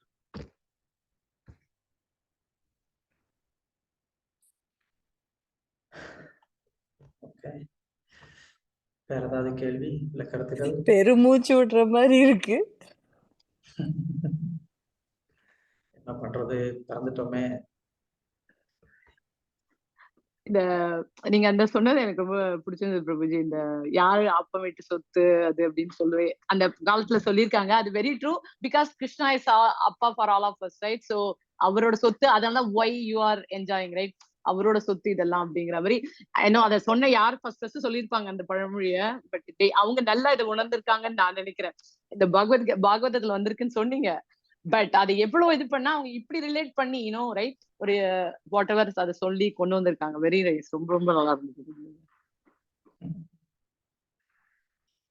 எல்லாம் எனக்கும் ரொம்ப பிடிச்சது என்னன்னா, அந்த மாதிரி மனசை டைவர்ட் பண்ணி கடவுளோட அவரோட எண்ணங்கள்ல போய் இந்த இந்த பிறவிலேயே பாவ வினைகளை வந்து நம்ம ஃபுல்லா எரேஸ் பண்ணிட்டு நம்ம அவரை போய் சேர முடியும்னு சொன்னது ரொம்ப நல்லா இருந்தது. எஸ், அது சாத்தியம். அது வந்து சாத்தியம் இல்லாத ஒண்ணு வந்து இல்லை. பட் நம்மளுடைய சின்சியாரிட்டி எந்த அளவுக்கு இருக்குங்கிறது தான் அது வந்து டிஃபைன் பண்ணுது. அவ்வளவுதான். இந்த சின்சியரிட்டின்னு போது எனக்கு லைக் என்னோட ஜஸ்ட் ஒரு ஷேர். நான் சின்ன வயசா இருக்கும் போது வந்து ஒரு எங்க அம்மாக்கு அவங்க ஒரு மாமி, லைக் நேபர் மாமி சொன்னாங்களா, சாமி அடியை நீ அழகா வச்சுக்கணும், அவருக்கு எவ்வளவு அழகா பண்ணலாம் அந்த இடம். யூஸ்வலி சில நேரம் அந்த ஈவன் இந்த தூக்கி குச்சி குட்டி அதெல்லாம் நம்ம அப்படி அப்படியே வைப்போம், கொஞ்சம் மெஸ்ஸா வச்சிருப்போம், ரைட்? அப்படிலாம் நம்ம சாமி பிளேஸ நீ எவ்வளவு அழகா வச்சுக்கிறியோ அவ்வளோக்கு அவ்வளவு நல்லது அப்படின்னு சொல்லுவாங்க. நீங்க சொன்னீங்க லைக் நீ நல்லா ட்ரெஸ் பண்ணிக்க, இதுக்கு மேட்சா ஜுவல்லரி போட்டுக்கணும், ஹேண்ட் பேக் எடுத்துக்கணும், ஷூஸ் எடுக்கிற மாதிரி அந்த இடத்தையும் நீ அழகா நீ எப்படி உன்னோட ரூம் எப்படி வச்சுப்பியோ அந்த மாதிரி வச்சிருந்தேன்னா அது ரொம்ப நல்லதுன்னு சொல்லி கொடுத்துருக்காங்கன்னு சொல்லிட்டு எங்க அம்மாவுக்கு சொன்னாங்க. அப்புறம் எங்க அம்மா எங்களுக்கு எல்லாம் சொல்லி ஓரளவுக்கு நாங்களும் அதை ஃபாலோ பண்ணிட்டே இருக்கோம் Prabhuji. Yes, very good. Thank you Prabhuji. All relate ஆகுது நீங்க சொல்லும் போது. அவங்க அப்ப சொன்னதெல்லாம் எதுக்காக தான் சொல்லியிருக்காங்க அப்படின்றது இவங்க அவங்கெல்லாம் இதெல்லாம் வருது லைக் ரைட், பகவத் கிருஷ்ணர் சொன்னதே வருது. ஆனா அப்போ அவங்க சொன்னது ஜென்ரலா லைக் இப்படி எல்லாம் இருக்கணும், குழந்தை எல்லாம் இப்படி இருக்கணும் அப்படின்னு சொல்லிட்டு அவங்க சொல்லி கொடுத்தது. அது இப்ப நீங்க சொல்லும் போது அதெல்லாம் ரிலேட் பண்ணும் போது ஒரு மாதிரி எமோஷனலா எனக்கு ஒரு மாதிரியா இருக்கு பிரபுஜி. ஆக்சுவலியா தேங்க்யூ சோ மச். ஆக்சுவலா நம்மளுடைய லைஃப் ஸ்டைல், நம்மளுடைய கலாச்சாரம் அப்படித்தான் இருந்தது. டோட்டலா அது வந்து பகவானோட கனெக்டடா இருந்தது. பட் ஒரு சில ஜெனரேஷன்ல அவங்க பண்ணக்கூடிய அந்த செயல்கள் ஏன் பண்றோம், எதுக்கு பண்றோம்ன்ற ஒரு ஐடியா இல்லாம அவங்களுக்கும் அதை சொல்லி கொடுக்காம, பட் அதை வந்து பை நேச்சுரலா பெரியவங்க சொல்லி சொல்லி அதை பண்ணிக்கிட்டே வந்தாங்க. அப்போ ஒரு ஜெனரேஷன்ல நம்மள என்ன பண்ண ஆரம்பிச்சிட்டோம், கொஸ்டின் பண்ண ஆரம்பிச்சிட்டோம். ஏன் பண்ணணும், ஏன் பண்ணணும், எதுக்கு பண்ணணும். அவங்களுக்கு ஆன்சர் சொல்ல தெரியல. உடனே நம்ம வந்துட்டு இதெல்லாம் வந்து சென்டிமெண்டலிசம், இதெல்லாம் வந்து புத்திசாலித்தனம் கிடையாது அப்படின்னு சொல்லி நம்ம என்ன பண்ணிட்டோம், அதை வந்து ஒரு பாயிண்ட் ஆஃப் டைம்ல வந்துட்டு நம்ம நெக்லெக்ட் பண்ணிட்டோம். அவ்வளவுதானே தவிர பட் நம்மளுடைய கலாச்சாரம், நம்மளுடைய லைஃப் ஸ்டைல் இது எல்லாமே வந்து இப்படிதான் இருந்தது. எஸ் பிரபுஜி. நிறைய அவங்க சொன்னதெல்லாம் நிறைய இருந்திருக்கு, ரைட்? என்ன சொல்லுது அதெல்லாம் நம்ம ஒரு மாதிரி வேற நீங்க சொன்ன மாதிரி நடுவில் அதை எக்ஸ்பிளைன் பண்ண முடியாம சில நேரம் போனதுனால அது இப்ப இருக்கிற பசங்களுக்கு அது சொல்லும் போது என்ன இருக்கு எக்ஸ்பிளைன் பண்ணி ஏன் பண்ணக்கூடாது, இப்ப இந்த கொஸ்டின் அந்த ஏன் நீங்க சொன்னீங்க ஏன் அந்த கொஸ்டின் தான் இப்ப நிறைய இருக்கு பிரபுஜி. எல்லாத்துக்கும் ஏன் தீபாவளியா ஏன் பண்ற, பட்டாசு ஏன் காத்தால இருந்து போட்டாதான் குளிக்கணும், ஐநோ ஏன் ஏன் ஏன் சீக்கிரம் குளிக்கணும், ஏன் விடிஞ்சிட்டு குளிக்க கூடாது, அந்த திங்ஸ் எல்லாம் ரொம்பவே இருக்கு இவங்களுக்கு, right? I don't know. Yeah, yes, அது எல்லாத்துக்குமே ரீசன் இருக்கு. ஸோ அந்த ரீசன் தெரிஞ்சா அந்த ரீசன் நீங்க சொல்ற மாதிரி இந்த அசோசியேஷன் எல்லாம் இருந்தா இதனால அதனால இப்ப நான் எனக்கு ரிலேட் பண்ண முடிஞ்சது பிரபுஜி. இப்போ ரைட் என்ன சொல்றீங்க, அவங்க ஏன் சொன்னாங்கன்றது எனக்கு ரிலேட் பண்ண முடிஞ்சது. சோ இந்த மாதிரி நீங்க சொல்ல இந்த அசோசியேஷன்ல இருந்து நிறைய படிச்சு எல்லாம் பண்ணா வரும். தென் அந்த ஏனுக்கு நம்மளால ஏதாவது இதை ரிலேட் பண்ணி அவங்க கிட்ட சொல்ற மாதிரி இருக்கு பிரபுஜி, நிறைய இந்த இதுல இருக்கிறதுனால. கண்டிப்பா பக்தருடைய சத்சங்கம் நமக்கு நம்மளுடைய ஆன்மீக வாழ்க்கையும் வெற்றி அடைகிறதுக்கு அது உதவியா இருக்கும். நம்மளுடைய ஃபேமிலி லைஃபை வந்து லீட் பண்றதுக்கும் அது ரொம்ப உதவியா இருக்குங்கிறது எந்த சந்தேகமும் இல்லை. எஸ் பிரபுஜியா, 100% பிரபுஜியா, மோர் தென் 100%. லைக் அந்த இது சந்தேகம் நீங்க அந்த ஃபர்ஸ்ட் இது சொன்னீங்களா, அந்த மாதிரி நான் நம்பரே இல்லைன்னு தான் சொல்றேன். 100% கூட இல்ல. லைக் அந்த 1% வேதம் உண்மையா இருந்தான்னு சொல்லிட்டு ஃபர்ஸ்ட் ஆரம்பிச்சீங்க கிளாஸ்ல, அந்த சந்தேகமே இல்லை இதுக்கு. அந்த இதெல்லாம் இருந்தா கண்டிப்பா நம்ம லைஃப் இதா போகும் புரியுது பிரபுஜி. எஸ் எஸ் அதுல ஏதோ வந்து ஒரு சின்ன ஒரு அணில் மாதிரி ஒரு சேவை எனக்கும் வந்து பகவான் கொடுத்துருக்கிறாரு. அந்த அணில் சேவை செய்யறதுக்கான ஒரு வாய்ப்பை கொடுத்த உங்க எல்லாருக்குமே வந்து என்னுடைய நன்றி. ரொம்ப தேங்க்ஸ் பிரபு. இது எங்களுக்கு யானை செய்யற சேவை பிரபு. என்னைய பார்த்தா யானை மாதிரியா இருக்கு? வேணா எந்திரிச்சு காமிக்கிறேன் நான் வந்து எவ்வளவு எப்படி இருக்கிறேன்னு. வாங்க பிரபு, இங்க கனடா வாங்க பிரபு. நேர பர்சனல் கிளாஸஸ் கொடுங்க பிரபு. ஆமா பிரபு, eagerly we are waiting. என் கையில என்ன இருக்கு? எல்லாமே உங்க கையில தான் இருக்கு. எது சொல்றீங்க? விசா ரெடி பண்றதுயா? வாட் எவர், அது வந்து உங்க கையில தானே இருக்கு, என் கையில எதுவும் இல்லை. நிச்சயமா பிரபு, we will do something. We have to have you here. நல்ல கிளாஸஸ் வேணும் பிரபு, உங்களோட அசோசியேஷன் வேணும். Nice. Thank you. Any other question? பிரபு இது கொஸ்டின் இல்லை பிரபுஜி. செப்டம்பர் ஃபர்ஸ்ட் வீக் வாக்குல நீங்க ஏதாவது யாத்திரை இது ஏதாவது பிளான் பண்ணிருக்கீங்களா பிரபுஜி? நவதீப் தாமும் நவதீப் தாமும் ஜெகநாத் டெம்பிள் எனக்கு போகணும்னு ரொம்ப ஆசை பிரபுஜி. ஓகே, அதான் அந்த சமயம் ஏதாவது நீங்க யாத்திரை பிளான் பண்ணியிருந்தா ரொம்ப நல்லா இருக்கும் பிரபுஜி, ஜாயின் பண்ணிக்க. கண்டிப்பா அந்த தேங்க்யூ மாதிரி பிரபுஜி. ஏதாவது பண்றேன். ம் Yes. வேற யாருக்காவது ஏதாவது கேள்வி இல்லை கருத்துக்கள்? Nothing. Okay. Thank you very much. Hare Krishna. Hare மீண்டும் கிருஷ்ணா நம்ம பிரபுஜி. ஹரே நன்றி கிருஷ்ணா. பிரபு. ஹரே கிருஷ்ணா. ஜெய். பாதிக்கு ஜெய்.